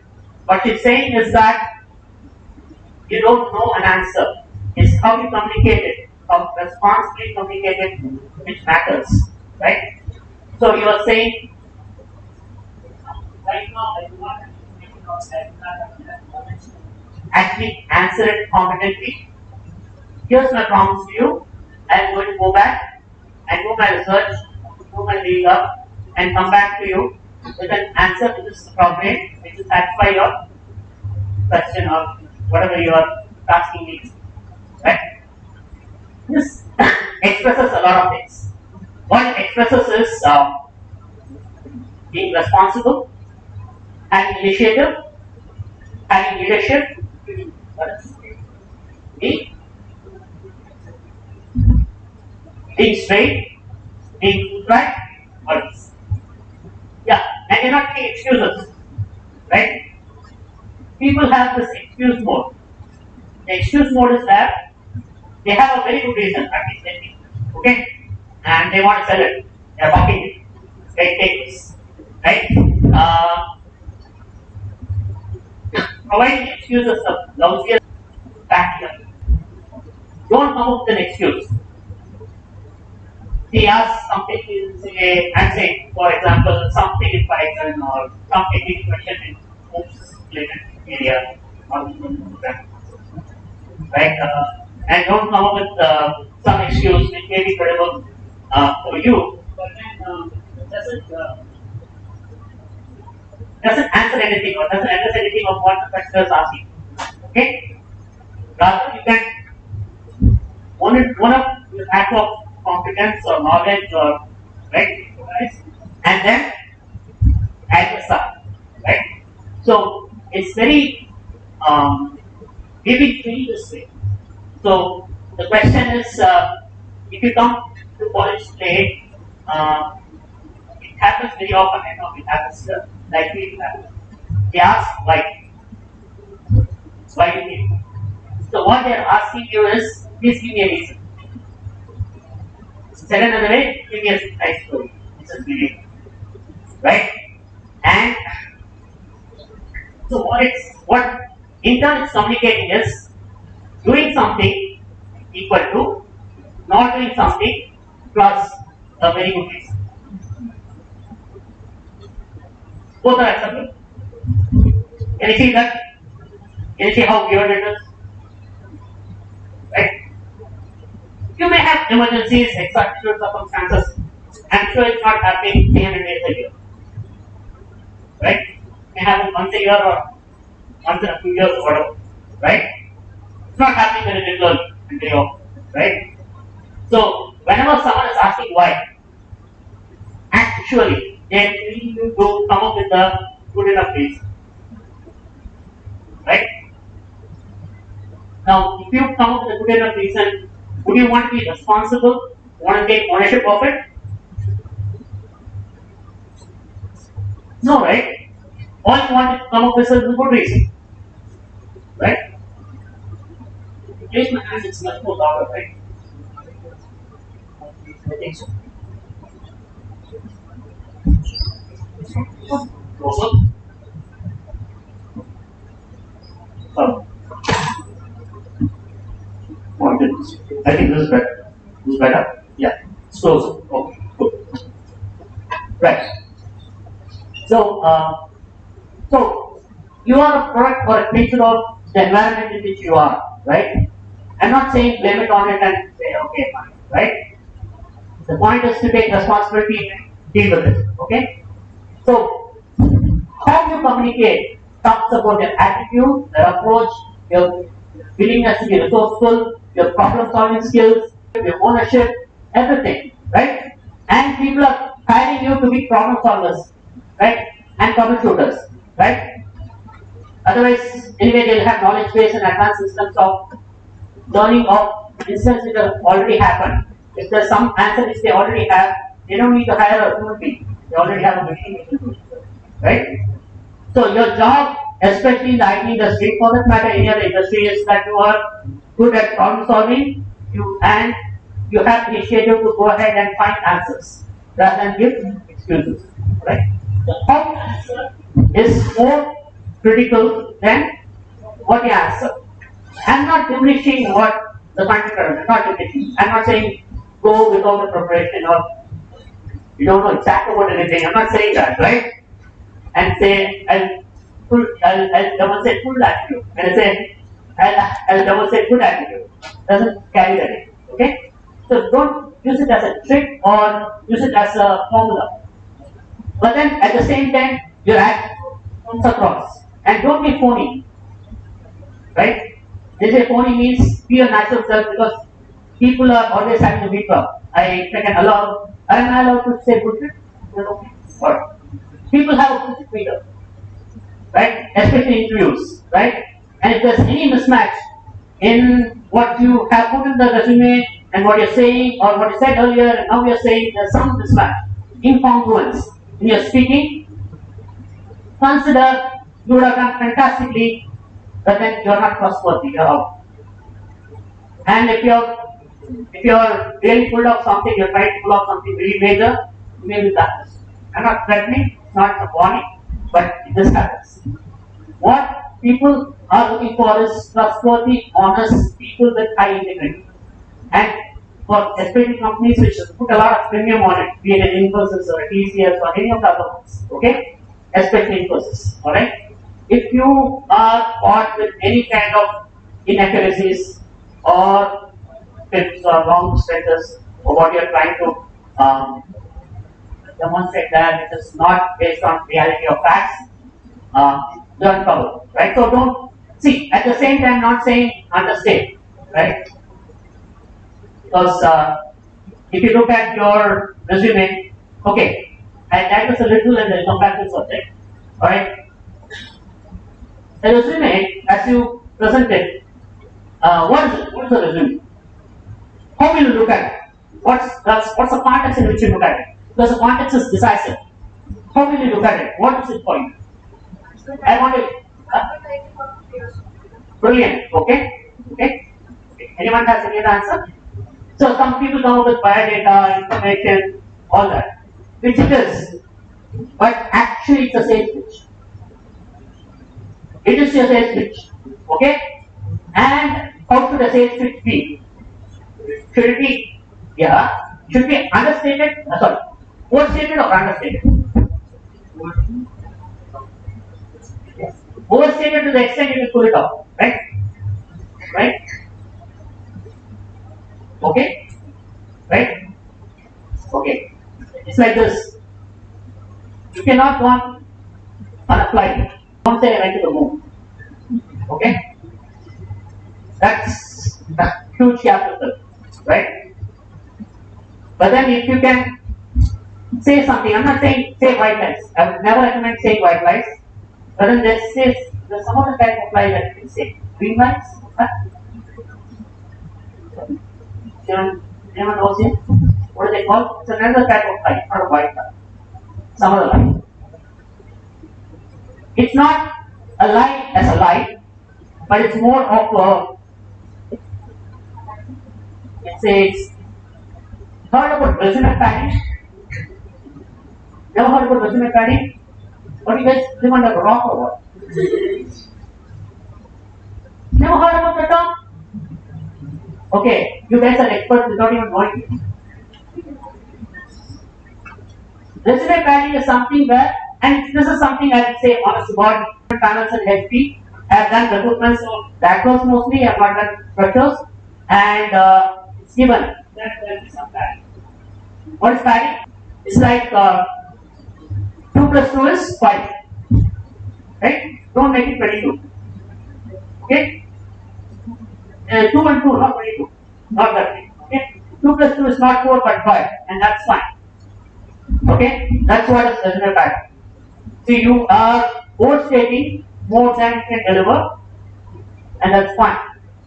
And it's a gap that you can fill because then the expectation of the company is also for you to deliver at that level. You can pull yourself up and deliver at that level. Alright? That's okay.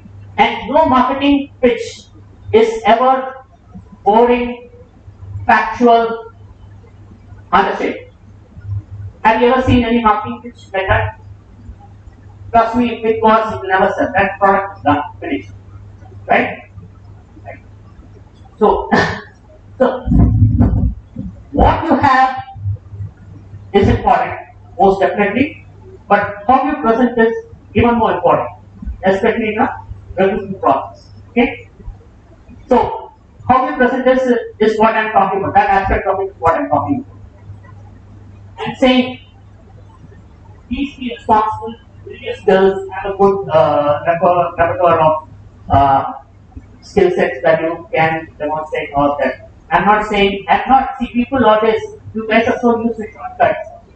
Oh, I have a shortcut. I'm not saying that. You get that? I'm not saying be irresponsible about building yourself when your competencies as a technical or domain wise or whatever else that you are needed and say, okay, I will show the best attitude possible. Doesn't work. Right? But attitude is what you have the rest of 365 days, not the one day sitting. So that reflects. If you show something else, you will come across as phony.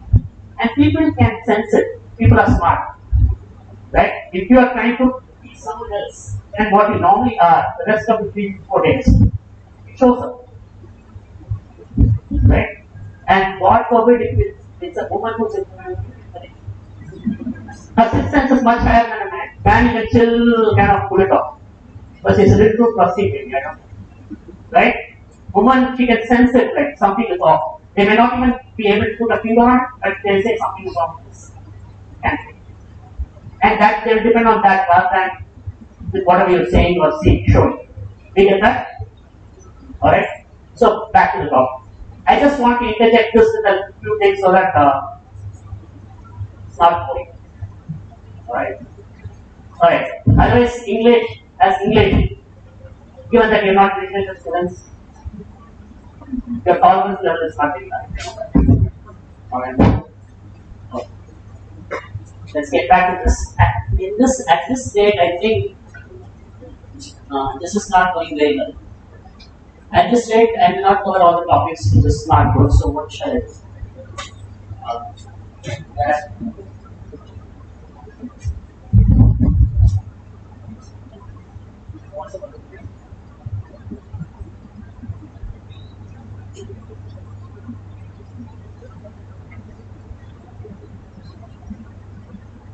We'll run through a few and then we will kind of not go through the entire set. There's a huge set of examples which are available. That's one. Okay.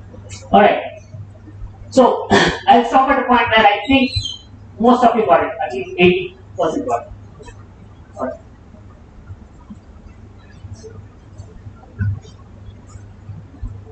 So enough can be followed by someone or for something. Okay. Examples.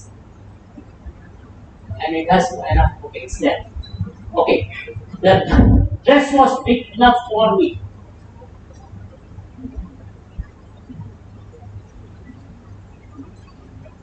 So, spot the adverb here. We didn't skip any content, right? Did you skip anything? Just walk a little. That's fine. No, it's fine. Now we have to go down. Oh, yeah. We went through this, right?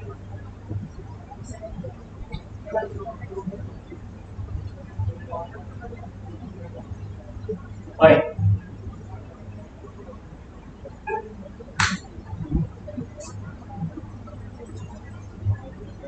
He didn't work hard enough to pass the exam. So, true and infinitive pass the exam. So, can you spot where is the adverb?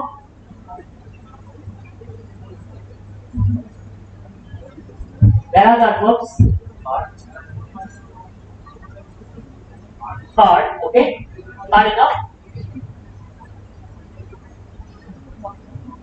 Hard enough, right? Enough is second and adverb and hard is second and adverb is qualified. Okay?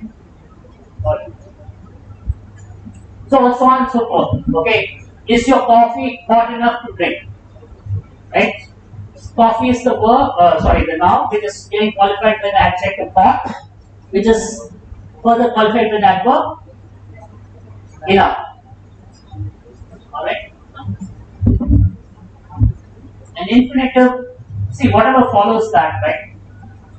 After the two, right? That's the infinitive. I don't remember the exact definition of that. Alright. Is not old enough to get married. Okay. to get here early enough to I got early enough to sign up for it. Okay, go down further.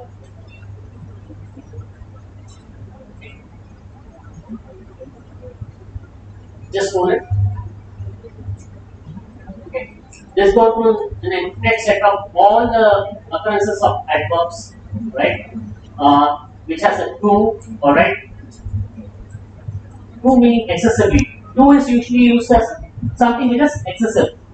Too hot, too cold, too whatever, right? All of that is used. It is excessive, right? Something beyond what is either acceptable or within a limit. This can have both positive and negative connotations. Okay, right? And used in a certain way, it can be positive. If used in another way, it can be negative. It depends on the usage itself, right? So, like the exam was too hard, right? That may be a negative connotation, right?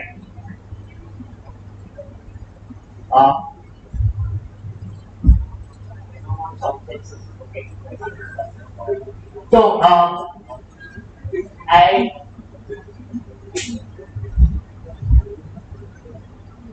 he is too smart for it or something. That may be kind of also connotation. Or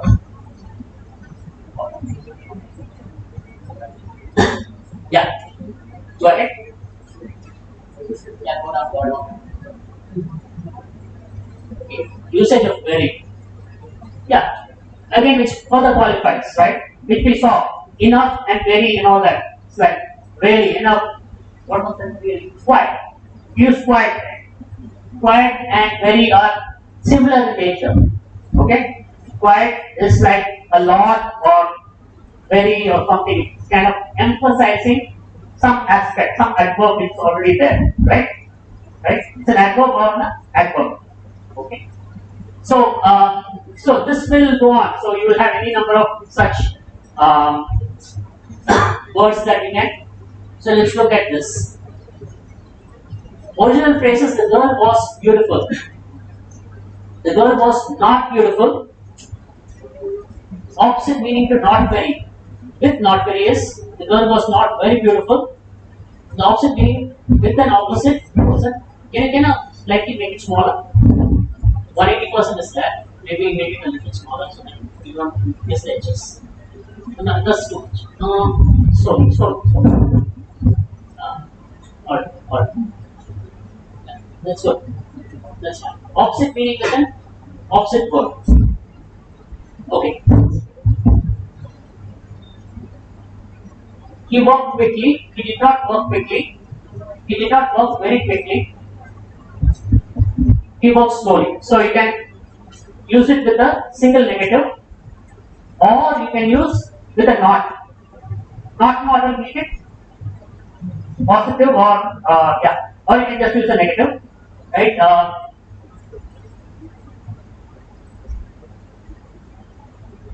Yeah. So not very quickly. You negate the key part. Alright. Let's go. Okay.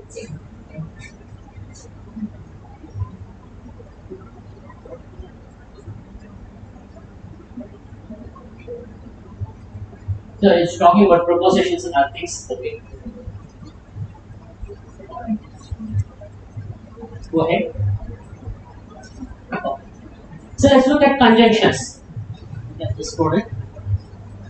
So conjunction is a joint words, and the word itself is indicating that, right? Conjunction is a junction of two words. So what are the commonly used conjunctions? And, but, or, not, although, yet, so, either, and also. It's and also. That's a conjunction, okay? With a comma, and also is a conjunction. So, definitely not exhaustive, but commonly shows up. Okay? Alright. So let's look at it. We ate pizza and drank pop after dinner. Whatever the pop is. Okay? Maybe soda is called pop. Alright. So the single most unhealthy habit we can pursue is right there. Right? I hope most of you do not drink carbonated drinks. The single worst thing is into your health. Right now you are young, you may not show. As you get older, you show. There's loads of sugar. Has anyone seen those videos on YouTube where how many kgs of sugar they pack into one bottle of Coke or Pepsi? It's as bad as alcohol and even worse. But our guys taking the next level, they miss that.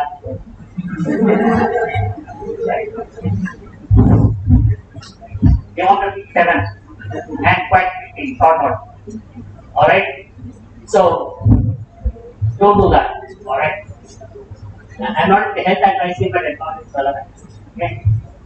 Luckily or fortunately, India has one of the lowest per liter consumption per capita. Right? In the developing world. Right? That's a good thing. Alright? Hope it stays that way. Please go down.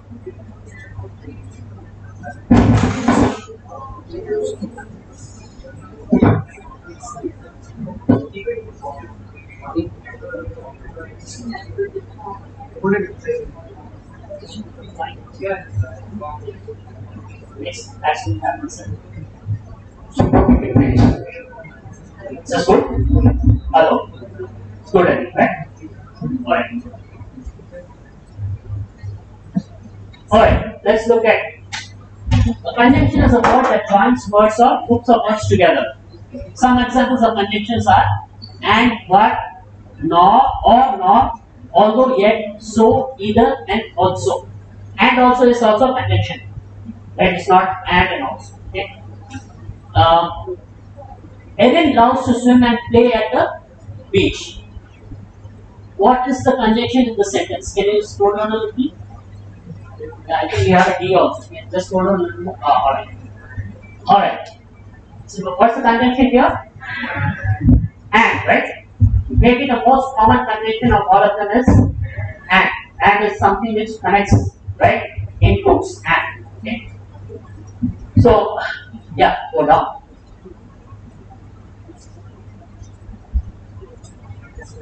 Okay. Let's look at a preposition. A preposition is a word that shows position or direction. Okay? Under, over, at, all of that will come under preposition. Right? For example, or examples are in, out, under, over, after, out, into, up, down, for, and between. Right? Not limited to, but the most common are these prepositions. Okay? So it's talking about the position or the direction. Right? You walk towards someone. Okay? Right? You're at something. Right? You're at Canal Street, whatever. Right? So then that is the preposition. At. Let's look at it. She walked at her desk. Right here is there. At is the preposition. Now it is not showing up in the examples. So don't these examples which we say are the most common use or may not even be that. Don't get limited by now. These are the only prepositions. Let's just indicate the sample of prepositions. Okay? Alright. The sun was in the sky. In is the preposition. Right? Will not say on the sky, at the sky, right? At the sky, whatever, right? And English can be funny, but if there are any kind of modern usages as I think. Can we go down? So again, in, out, under, over, same thing repeated. Okay, I ran towards the school bus. Which would be the preposition here? Towards, right? Obviously, it's showing the direction. Run towards the school bus and you run away from the school. Okay? Unless you love this, love school life more. Right? Right. Can we go down? Let's just go up. Go up. Okay. Okay.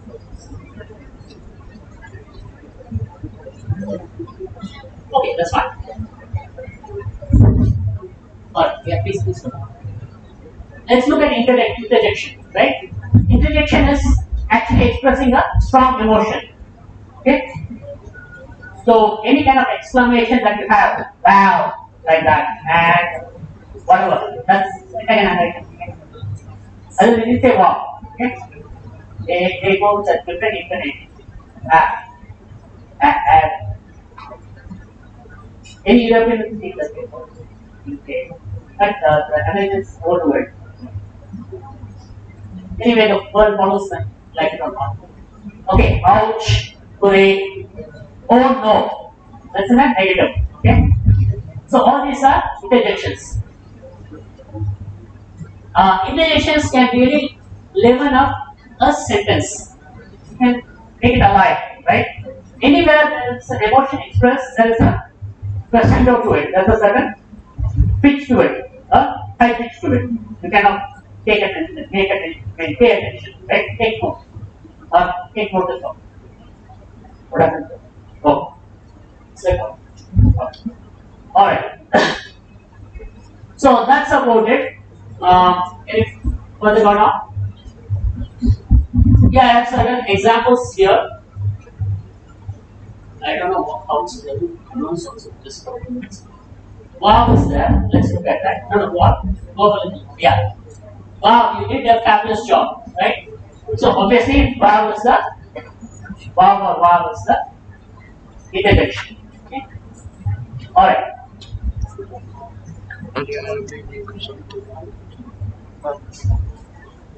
Can you slow down, please?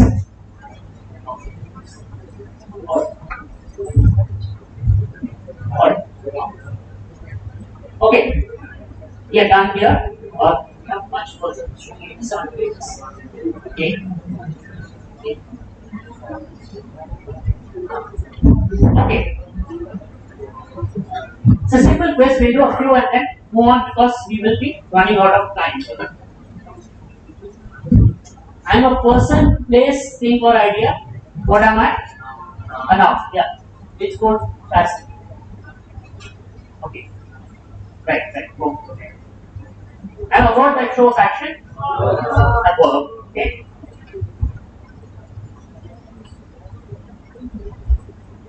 I connect words. Conjunction. Right.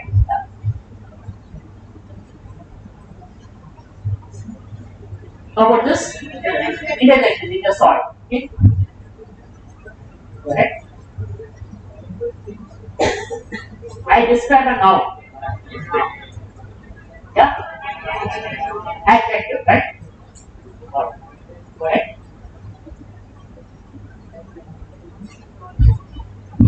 I describe a verb. Adverb. Right. I take the place of a noun. Pronoun. Right. Or, I show the position or direction. Preposition. Right.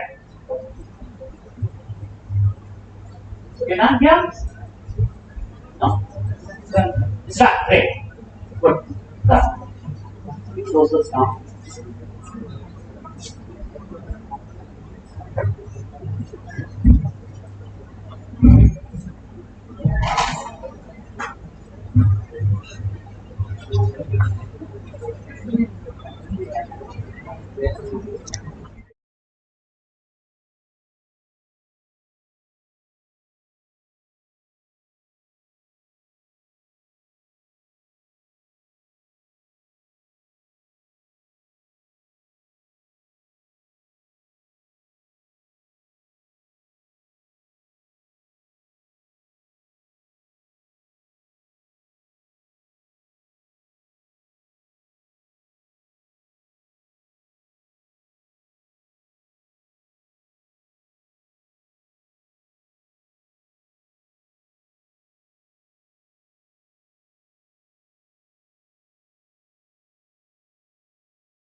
Okay, so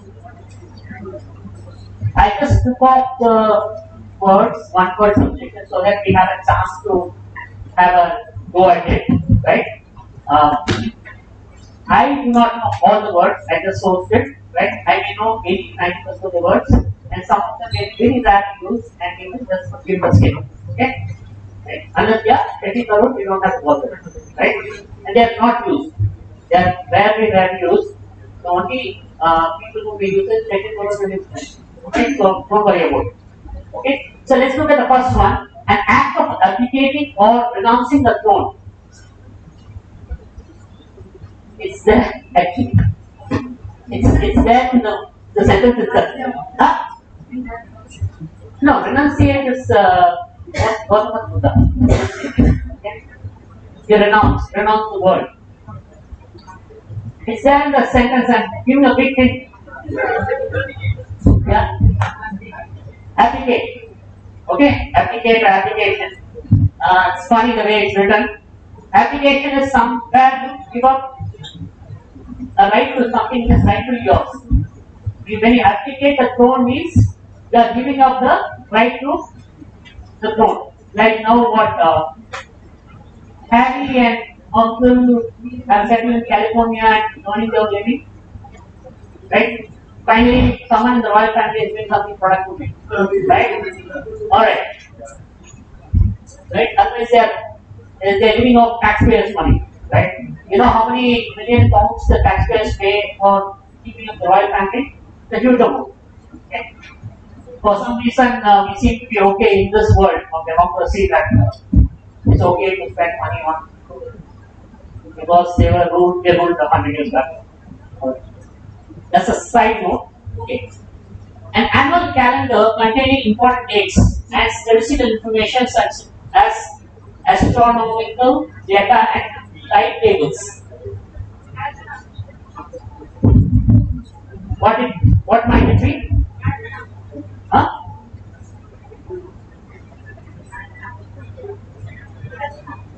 Oh, you can see here. Oh, you know it? Okay. Almanac. Of course. A round of applause for her.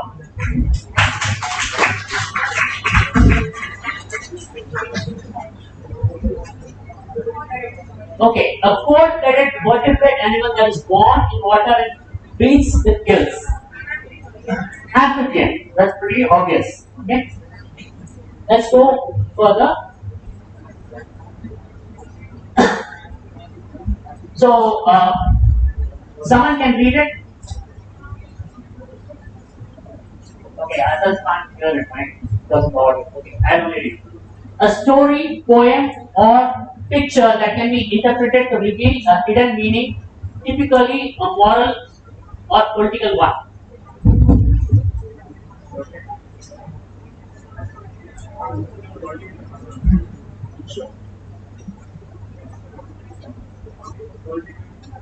Yeah? Say that again. Now, solitude is that you are alone by yourself. Solitude, sorry, what solitude is? Solitude. You take it wherever you want. Satire is what? Satire is a story set with a certain, I would say, a certain amount of sarcasm, right? A little bit of irony is there. The way it is portrayed. It's kind of dry humor where you portray something very profound and I would say a little gray or dark, but you say it in a way which is a little funny and entertaining. Right? That's a satire. Right? It is not a dictionary definition of it, but satire is that. Okay? Okay? Story, poem, or picture that can be interpreted to reveal a hidden meaning, typically a moral or a political one.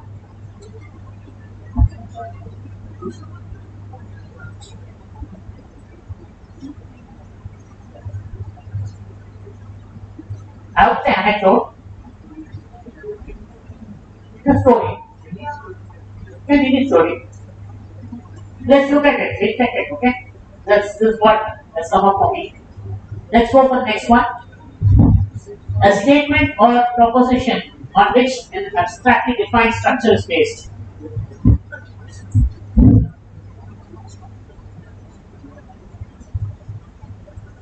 What about that?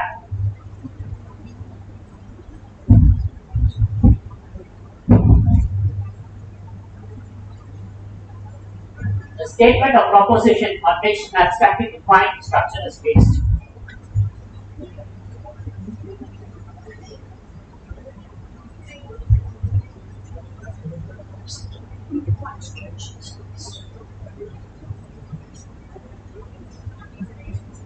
Yeah?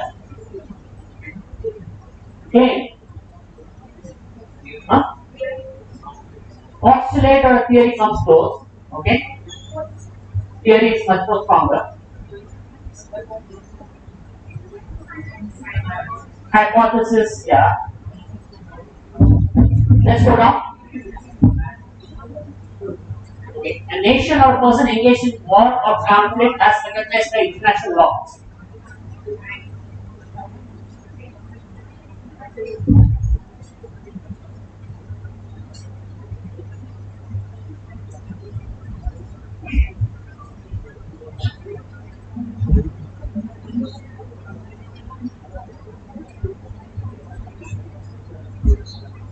Okay. Examination of tissue removed from a living body to discover the presence, cause, or extent of a disease. Huh? Good. Biopsy. Okay. Let's go further. The action or offense of speaking sacrilegiously about God or sacred things. Profane talk. Huh? Huh? Blasphemy. Okay. Blasphemy. Okay. Yeah. The arrangement of events or dates in the order of their occurrence.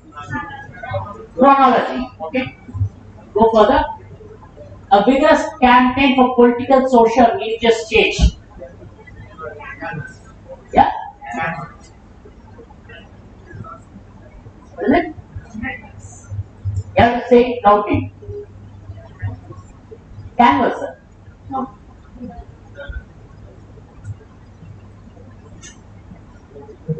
Vigorous campaign for political, social, religious change.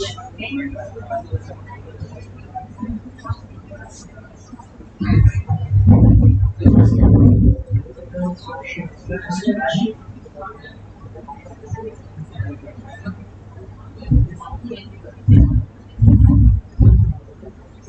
Okay, look at it.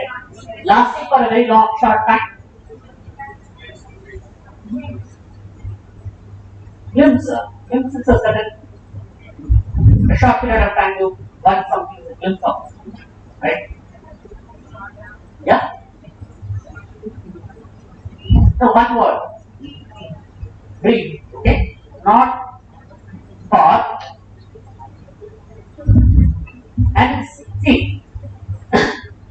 It's not that it has to be the word. It can be any equivalent word. What would be more accurate is ephemeral. Something is effervescent. Effervescent is ephemeral is something that is fleeting, right? Which is for a very short period of time. Let's look at the answers. Yeah, you have to reduce the size maybe.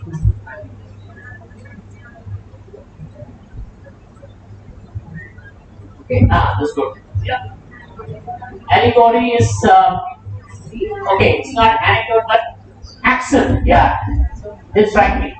Action is where you are postulating something, and based on that, you have structures based on the action. Okay, not an hypothesis or a theorem. Go belligerent. Okay. Okay. Perhaps is fine, blasphemy is fine, chronology is fine. Crusade, alright. Crusade has been more widely used in a connotation of religious say adventure of one. The crusade wars were actually what is normally used is when the Christian missionaries and the knights fought the Muslim occupation in Europe. It's called the crusade wars. See, what happened was Europe was predominantly Christian, and there was an Islamic invasion from the West Asia, which is Turkey, Ottoman Empire, and all of that. And they occupied most of it and converted a lot of people to Islam. And there was a backlash of Christian kingdoms right from Spain and other places who campaigned or staged a counter campaign, which is called the Crusade Wars. Right? This is the most prevalent use of crusade. So it is not more generally used in a context. It is widely used as something generally. Whenever that's why the word crusade is used very politically sensitive word. And someone says like George Bush Jr. You missed the fun of it. He was much earlier. He was Lalu Prasad Yadav and someone else put together. Not my someone who's funny and like an idiot, like an idiot. How did I miss it? How did I miss it? It's Lalu Prasad Yadav and Rahul Gandhi put together. Right? He'll be funny and stupid at the same time. Right? He used the word for crusade in one of his speeches when he waged a war against Iraq. You're old enough to know that Iraq war? Like, I know you are young and all that. Right? Saddam Hussein was killed and they said weapons of mass destruction. They created a whole campaign of it, full of lies and deception. Right? He talked about crusade. It was a very Christian kind of a religious connotation and concept of Christians fighting Muslims. Right? That's where people like they raise the eyebrows. Right? So anyway, that's some context to it. So crusade is normally not used in the context of in a very generic context. That is usage. It may have the dictionary meaning all of this. There is more usage is used in the religious context. Alright, let's move further.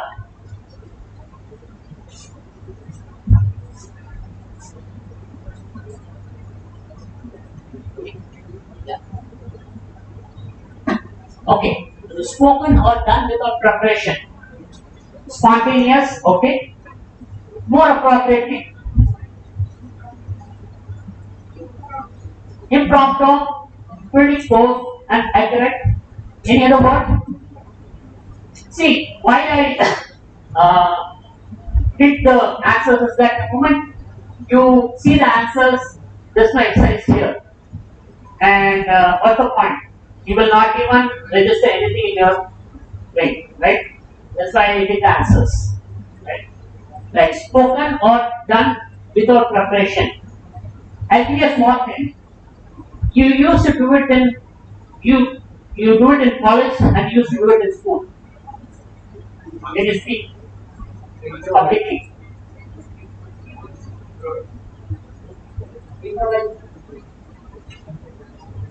It's a competition that is set. It's the tip of your tongue, but it's not coming out, right? Huh? Yeah, why are you saying it like you're whispering to someone? It's a very secret. Extempo, absolutely bang on. Extempo. Extempo is spoken without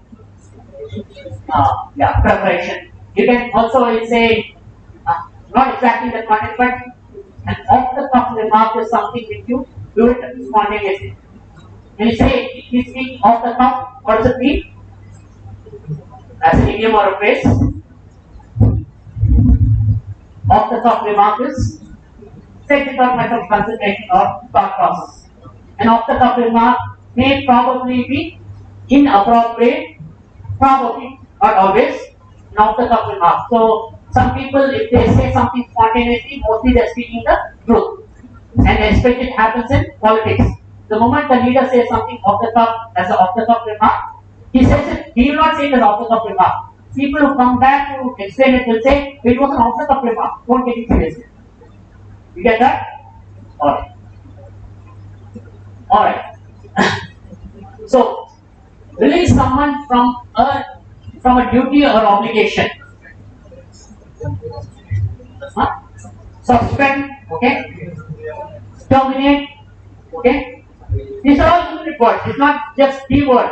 It is that any one word substitute comes close to. So you will have multiple synonyms, and that's fine. We'll explore the whole range of it. If you have one word, no, we think the answer is that one word. Now, alright? Release someone from a duty or obligation.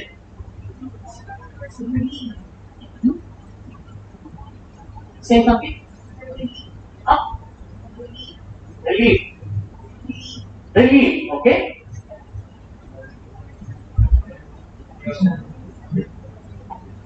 Okay, in the military context, it will be decommission. Military context, but it's not a word. You decommission someone means he's out of service. Okay, decommission as an officer or sergeant or whatever else, right? It says out of duty. What are the words? Layoff. But actually, not exactly, okay? It is. What else? Okay, we will. The certain word I'm not recollecting, but all these words are accurate. Let's go for the next one. Font of company.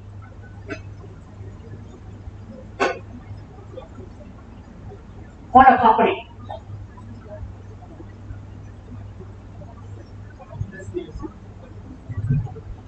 Industrious. It's not a working hard. Industrious is someone who is hard working. Right? What is punishment for some is celebration for someone else. Okay? People who know to work hard are industrious. How about this? Font of company is company as in company, social company. Yeah, no one loves a company. As a company as in incorporated enterprise or social company, yeah. Social, okay? Not wrong, but in other words, someone who's sociable, you can say, okay? Extroverted is someone who expresses himself freely with a lot of people. He may like or not like to be in company, but he's always expressing a view. He's more, he or she, sorry, they generally have no inhibitions expressing themselves. Right? That's extroverted. Right? That's not exactly not in company. You find the difference is subtle. Can you see that? Right. So, font of company is one of the words is gregarious. Gregarious. G-R-A-R-A-C-A-S. R-A-O. Gregarious. Okay. How about what is garrulous? G-A-R-R-O-L-O-U-S. Garrulous. Huh? You guys are good at it. That's a hint. Garrulous. And the most, what is garrulous?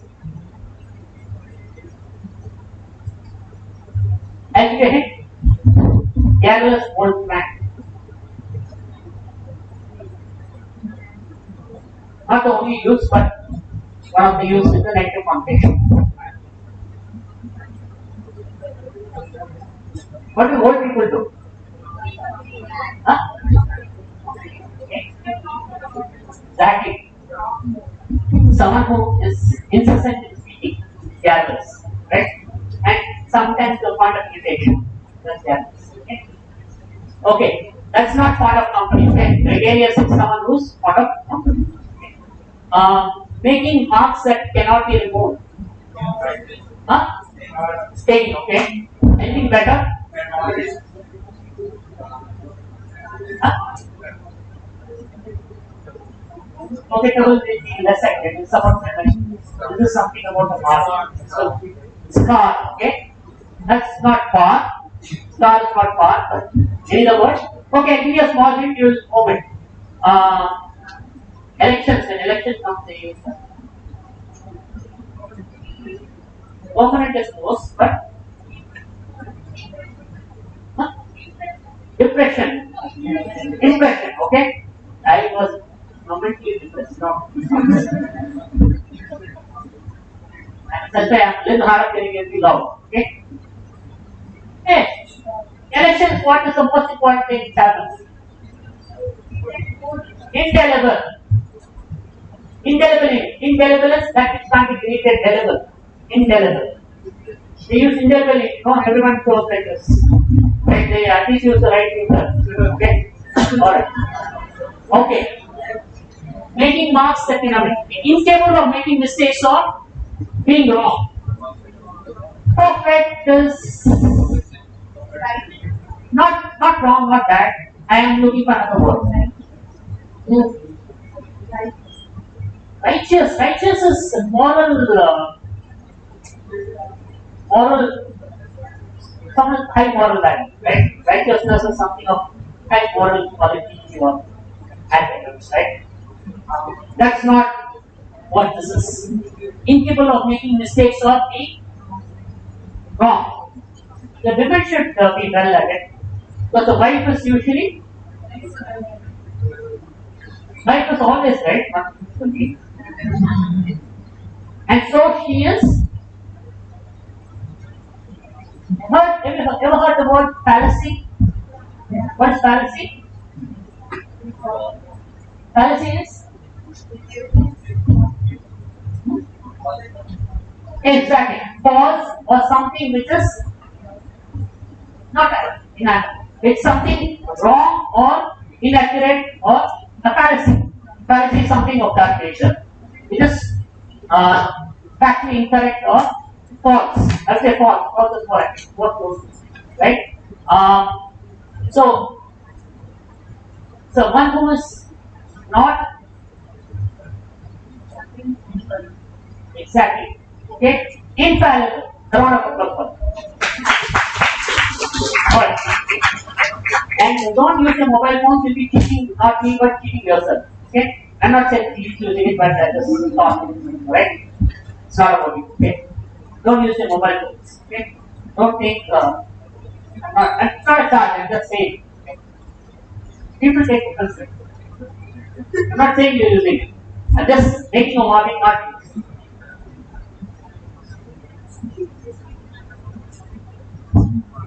Infallible, right? Certain to happen. Inevitable, pretty close. It's pretty close, and I think that may be the word. I'm not even sure. Okay, you can certain to happen is certainty is also fine, right?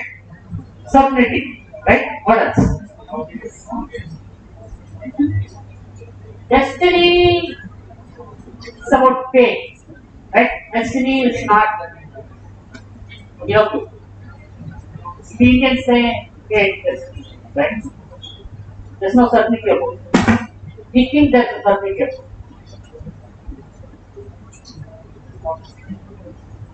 Destiny is a predetermined course of action or a set of events that will happen, right? Predetermined set of actions. Certain to happen is inevitable is what we said. Certainty is what I said. In other words, obvious. Obvious is what is happening, right? It's not about certain to happen. That's not the same. You get that? Obvious is what is happening. It is obvious. It's easy to discern. It's what is obvious. It's a little away. Okay? That's all. Alright, let's go ahead. A sentimental longing or wistful affection for a period of the past. Very good. Nostalgia. Being nostalgic, nostalgia. Can we scroll it up a little? Okay. A solution or remedy for all difficulties or diseases. I use this word one. Huh?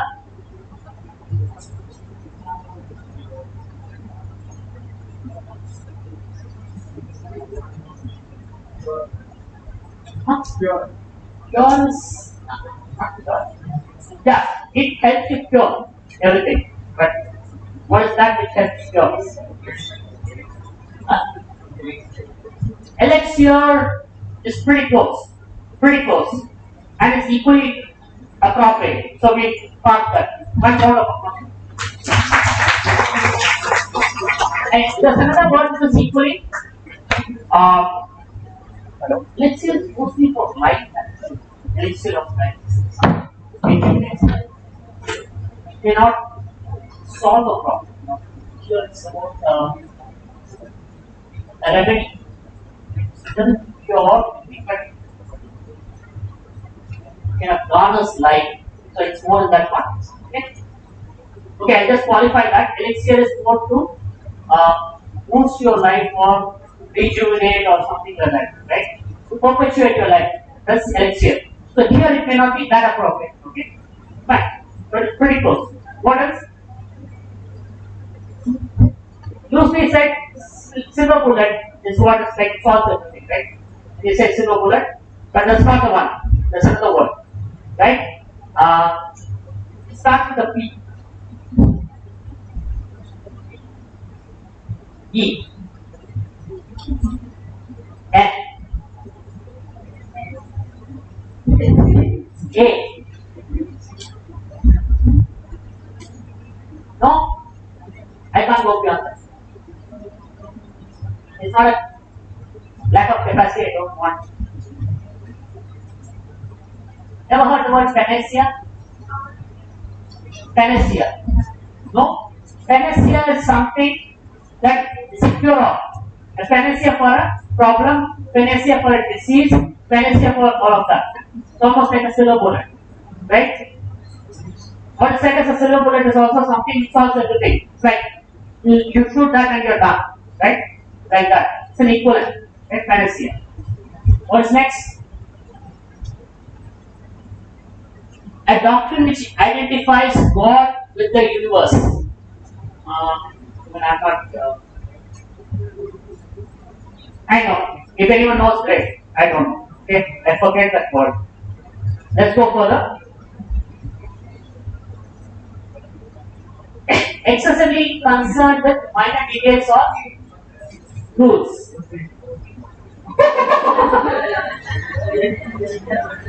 That was funny. That was really funny. Obsessor is not far actually. Okay? Not far.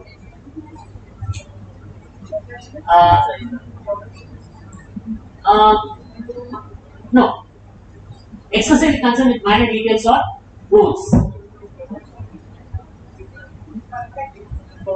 Yeah, that's not far, but that's not the. That's a more appropriate word. So always there's something that's the most appropriate, right? Ever heard something to do with academia, academic in nature? These people who are very academic in nature also exhibit this quality. Okay? Ever heard the word pedantic? Someone who's pedantic. Someone who's excessively obsessed about minor details and rules.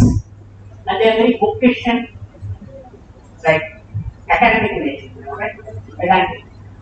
What about the next? A practice of taking someone else's work, oh, it's easy, or ideas and passing them off as one's own.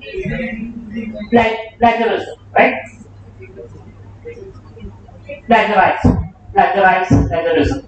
Right? It's not plagiarism. Right?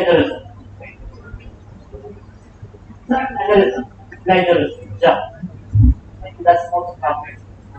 I don't know if there's an alternate, but this is actual text. Okay? Plagiarism. Okay? Safe to drink. Purified. Okay? Safe to drink is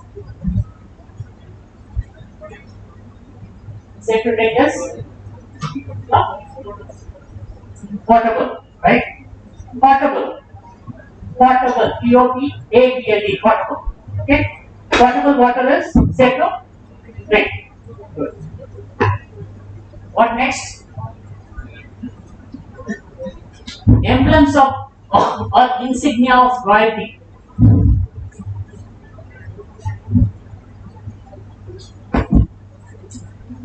I don't see the recollect.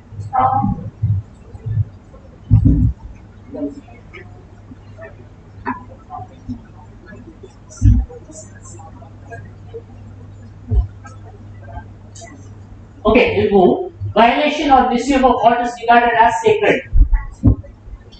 Violation or misuse of what is regarded as sacred.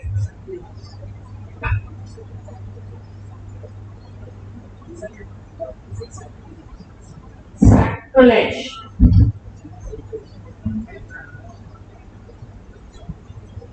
Sacrilege. Sacrilege is the most of problem. Okay. A question requiring little or no work but giving the holder status or financial benefit.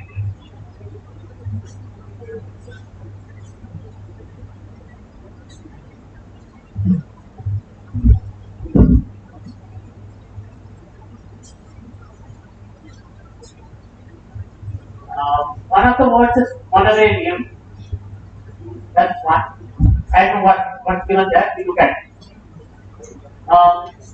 A thing that is kept as a reminder of a person, place, or event.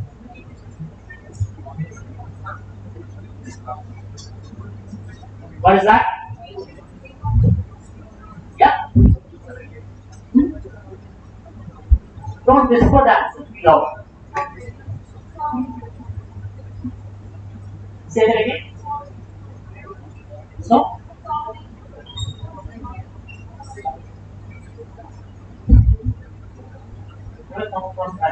Anyone has?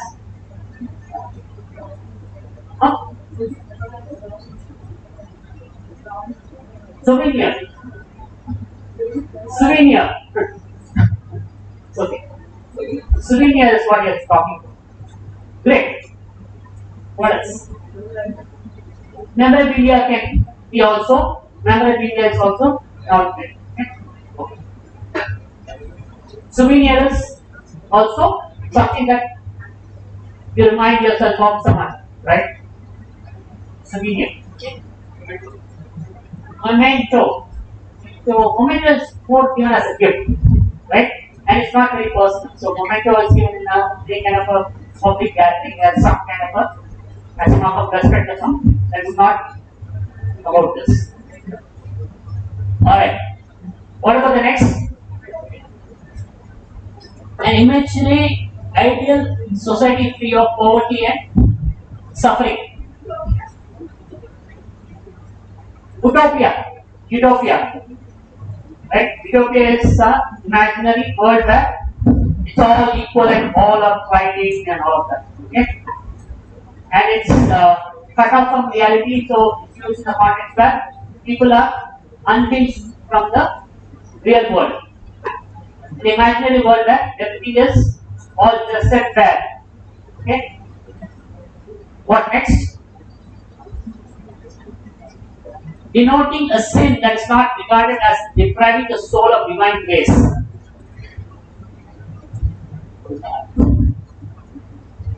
Denoting a sin that is not regarded as depriving the soul of divine grace. It's not regarded as depriving the soul of. Okay? Something much not so great is what is being said there. In exactly the same words as were used originally. In exactly the same words as used originally. Four. Okay? Let's go and look at the answers. We'll see what we have missed, or can we look at the answers? Alright. Exonerate is what is given. Extempore is fine. Gregarious, indelible, infallible, inevitable, nostalgia, panacea. Pantheism is where it's about a doctrine which identifies God with the universe. Pedantic, okay, plagiarism, portable, gregarious, insignia of royalty, regalia. You would have heard that. Cynosure. Wait. Okay. Cynosure. Okay. Souvenir. Utopia. Venal. Okay. Venal is something. Okay. Venal is something where it's not a. Venal is a minor crime in the eyes of religion and God in that context. Okay. Or in the eyes of law. Venal is something because it's not so bad that it's not a sin. It's more of a misdemeanor or something like that. Verbatim, yeah, I missed this. Verbatim. Verbatim is what? Is as said exactly. You say he repeated it verbatim. It's as was said and repeated by someone else. Verbatim. Okay? That's more accurate. We missed a couple of words here and there, and that's fine. Alright. Let's go down.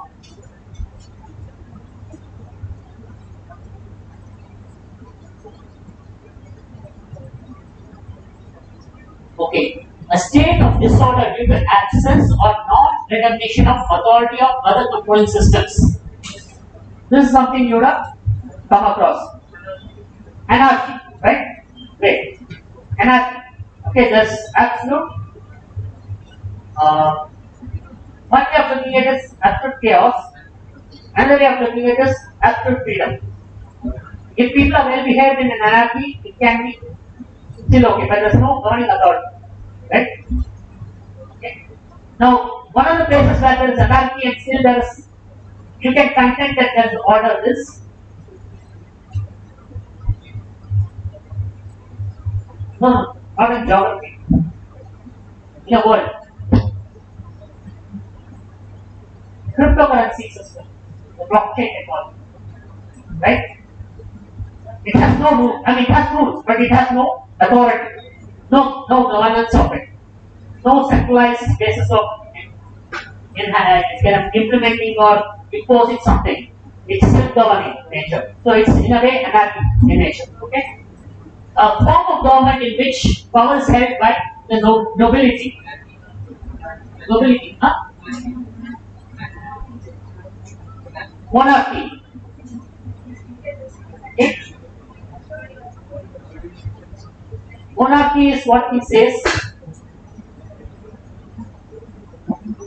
Any other? He's close, but it's not right answer. It's close, not right. Anyone has any other answer?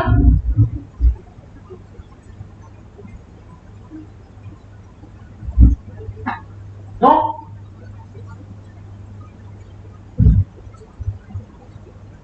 Ever heard the word aristocracy? Aristocracy, right? That's ruled by the nobility. They are not the royals, they are the next set of people who control the. Rome was ruled by it was an aristocracy for a while. The king didn't have the supreme power. The council members had the supreme power of determining what the king can and cannot do, who the king can be or cannot be aware of. Right? It was an aristocracy. Ancient Rome for a period of time. Okay? A system of government by one person with absolute power. Which is not wrong. Monarchy is also equally accurate. Monarchy, right? Dictatorship also in the modern context, it's dictatorship. Okay, fine. Next, self-governing country or region. Not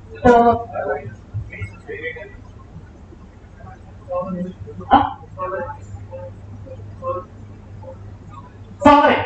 Okay, sovereign, right? Sovereign is a self-governing piece of geography or a system where it is independently self-governing. Okay, country or region.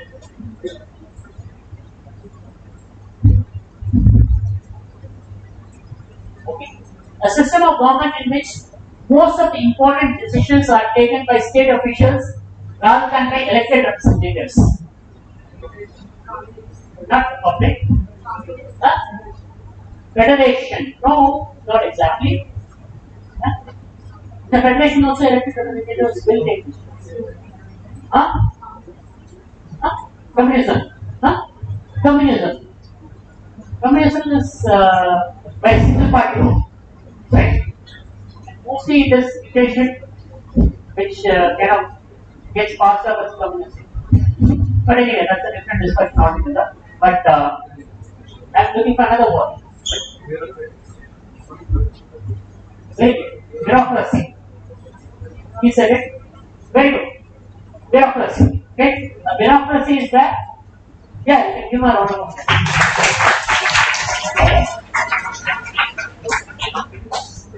A system of government by. Okay, the next one.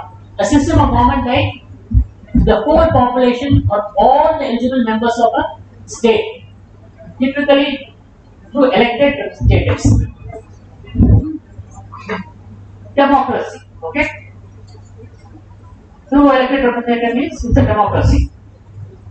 Next, a state, society, or group governed by old people.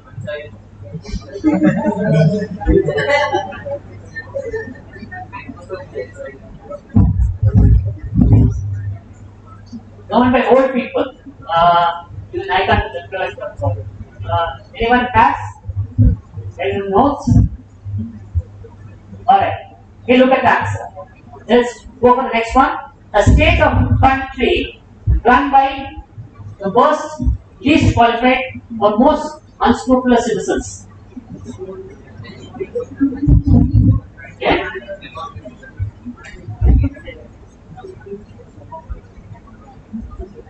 Okay. Government by new and inexperienced hands. Okay. Let's go ahead. Government by the populace. Okay. There may be some words. Okay. A small group of people having control of a country or organization. Not communists. Communists is by a single party rule. Right?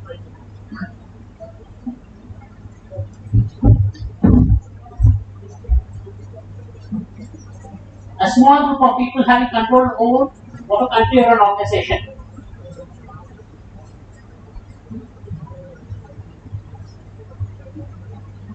Ever heard the word plutocracy? Plutocracy.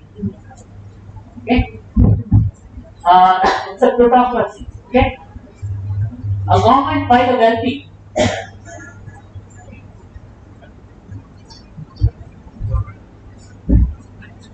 Government by the wealthy. Yeah. Capitalism. Capitalism. Capitalism is an economic model, not a governance model. Okay.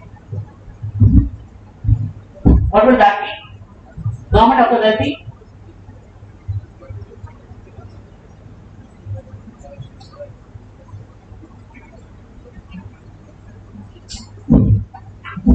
Ever heard the word oligarchy?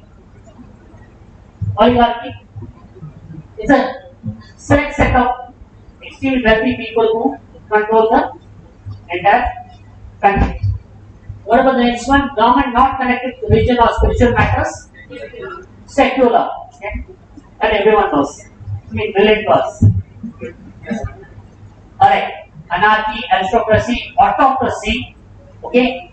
Autonomy. Sovereign is someone said. Autonomy. Sovereign. Okay. That's fine. Equally relevant. Bureaucracy, democracy, gerontocracy.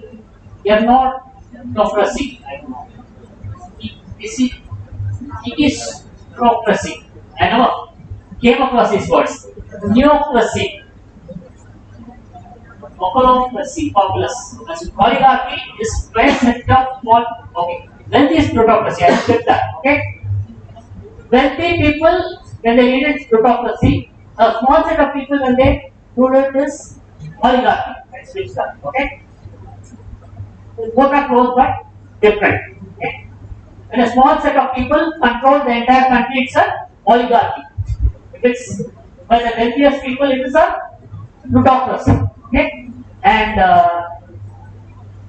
world has always been a plutocracy, charading as a democracy. That's a certain I would say conspiracy theory, but kind of a general uh, belief for a certain view that around 150 people, the wealthiest of 150 people, the wealthiest in the world, in a way run the world. Alright? When I say that, they have influence over policy, different purposes, different ways of influencing government, and all of that. Right? So if you are invited into that table, if you are in the top 150, you have disproportionate or asymmetric influence on policy and governance and all of that. Okay? And the whole framework of it. So mostly you can say it's a plutocracy. Okay? Let's go forward.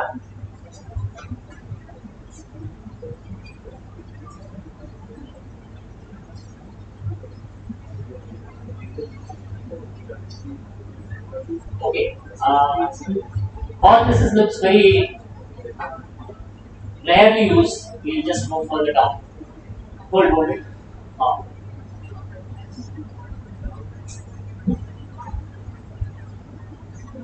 Okay. An institution for the care of people who are mentally ill. Asylum. Okay. How about the next one? The hole or tunnel dug by a small animal. This is an easy one. Burrow, right? Burrow. What about the next one? A collection of items of the same type stored in a hidden or inaccessible place.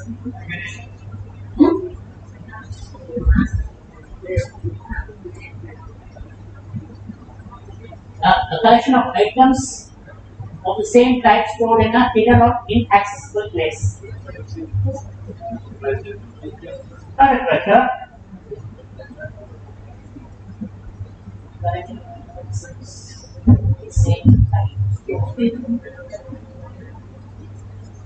Okay, go ahead. Yeah, we'll look at the answers, right? I'm unable to recollect it. We'll look at it.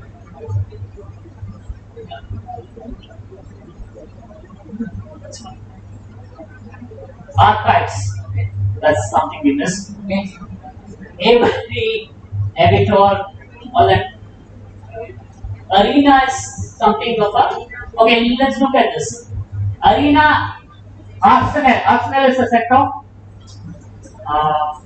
firepower that is used, equipment and all kinds of instruments that are used for attack as an arsenal. Arena is a place where activity of debate or conflict happens. Cache, okay. Cache is a place where you are secretly storing something that is not easily accessible. Cache. Ever come across the word? A cache of arms and ammunition, a cache of whatever else is being used. Okay. Let's go down. Okay, this is an easy one. A public room or building where gambling games are played. Casino. Okay, casino. Next, a large burial ground, especially one not in a churchyard.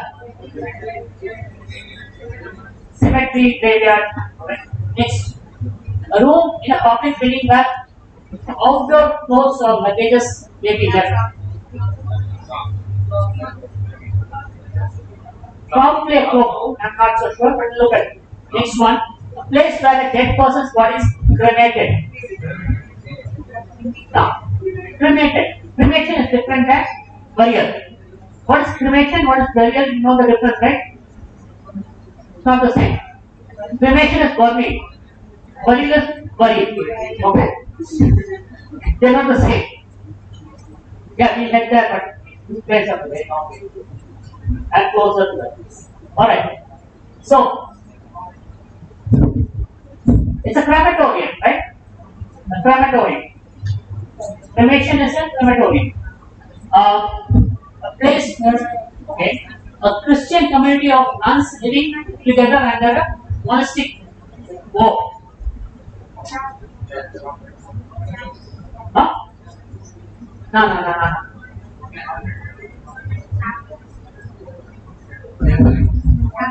No.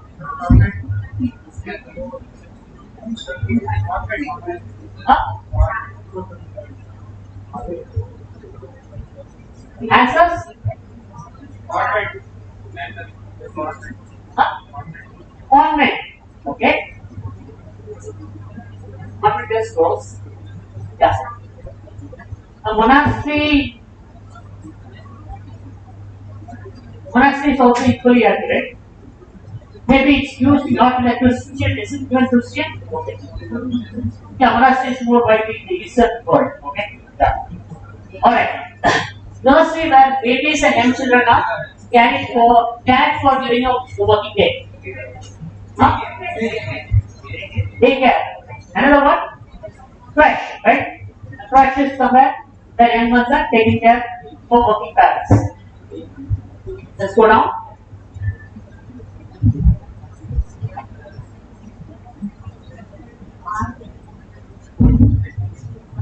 Okay, a stoppered glass container into which wine or spirit is decanted.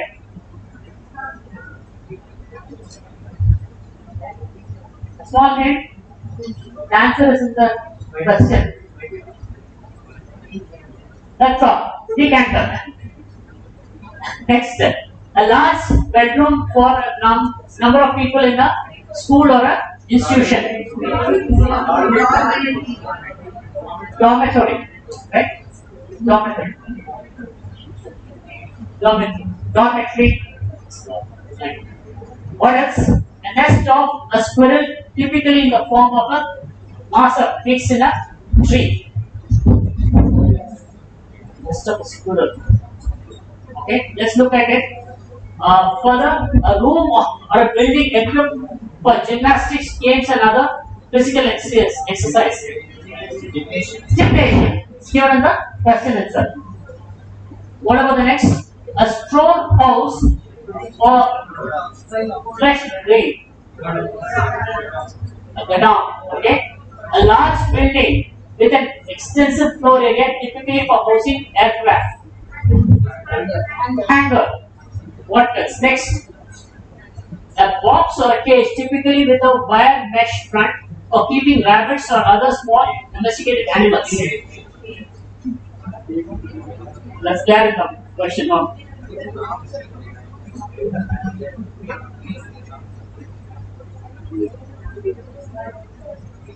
Please move forward.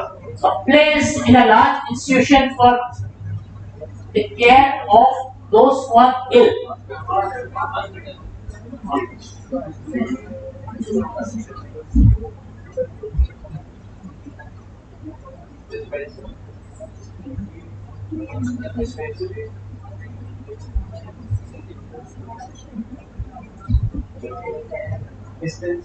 Huh?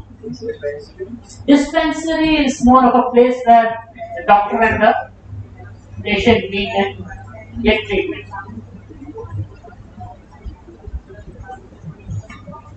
Have you heard the word sanitary? Sanitary. Okay. Let's go further. A small shelter for a dog.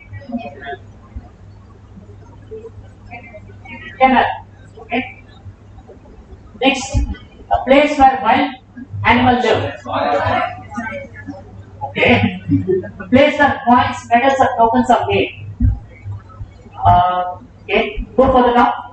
Okay, we are done with it. Okay. Cemetery, cloakroom, crematorium, convent, creche, decanter, dormitory, dairy. Okay, that's fine. Gymnasium, granary, hangar. So godown is also equally accurate. Granary is also hutch. Okay.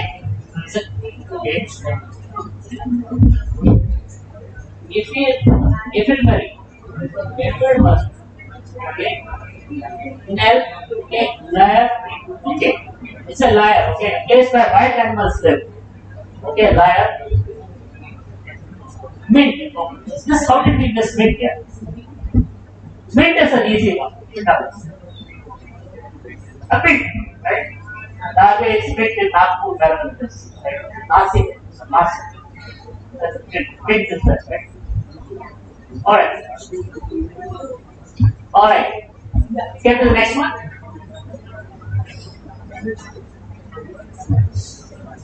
Okay. A collection of wild animals kept in captivity for exhibition. Okay, a zoo. A building or buildings occupied by a community of monks living under religious monks. Monastery. Okay. A place that bodies are kept for identification. It's called a mall.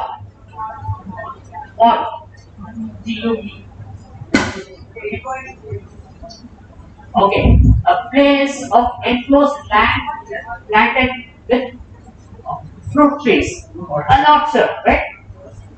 What are the next? A large natural or artificial lake used as a source of water supply. Artificial, it's a key word. Pond is can be natural or artificial. It is, but it's for a different purpose, and it's not what the water.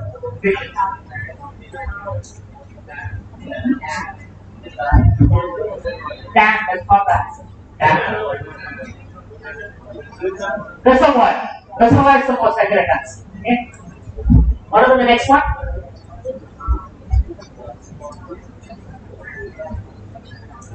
A small kitchen or room at the back of a house used for washing dishes and other dirty household work. Pantry. A close fitting cover for the blade of a knife or a sheet. Okay. Go down. A room or a building for 6 children in a boarding school. So this is sanatorium. For children it's sanatorium. For that it's something else. Interested. What is that? Infirmary. Right. For children it's a sanatorium. Okay.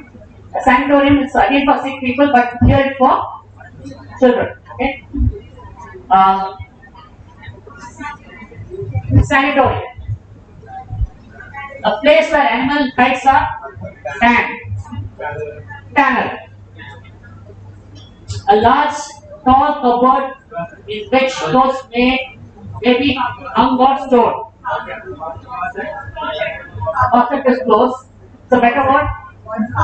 Wardrobe. Wardrobe. Okay. Yeah, we just look at answers.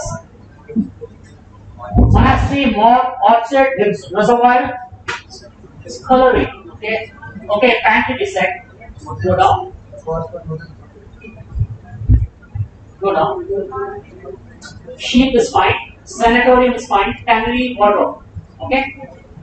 So we will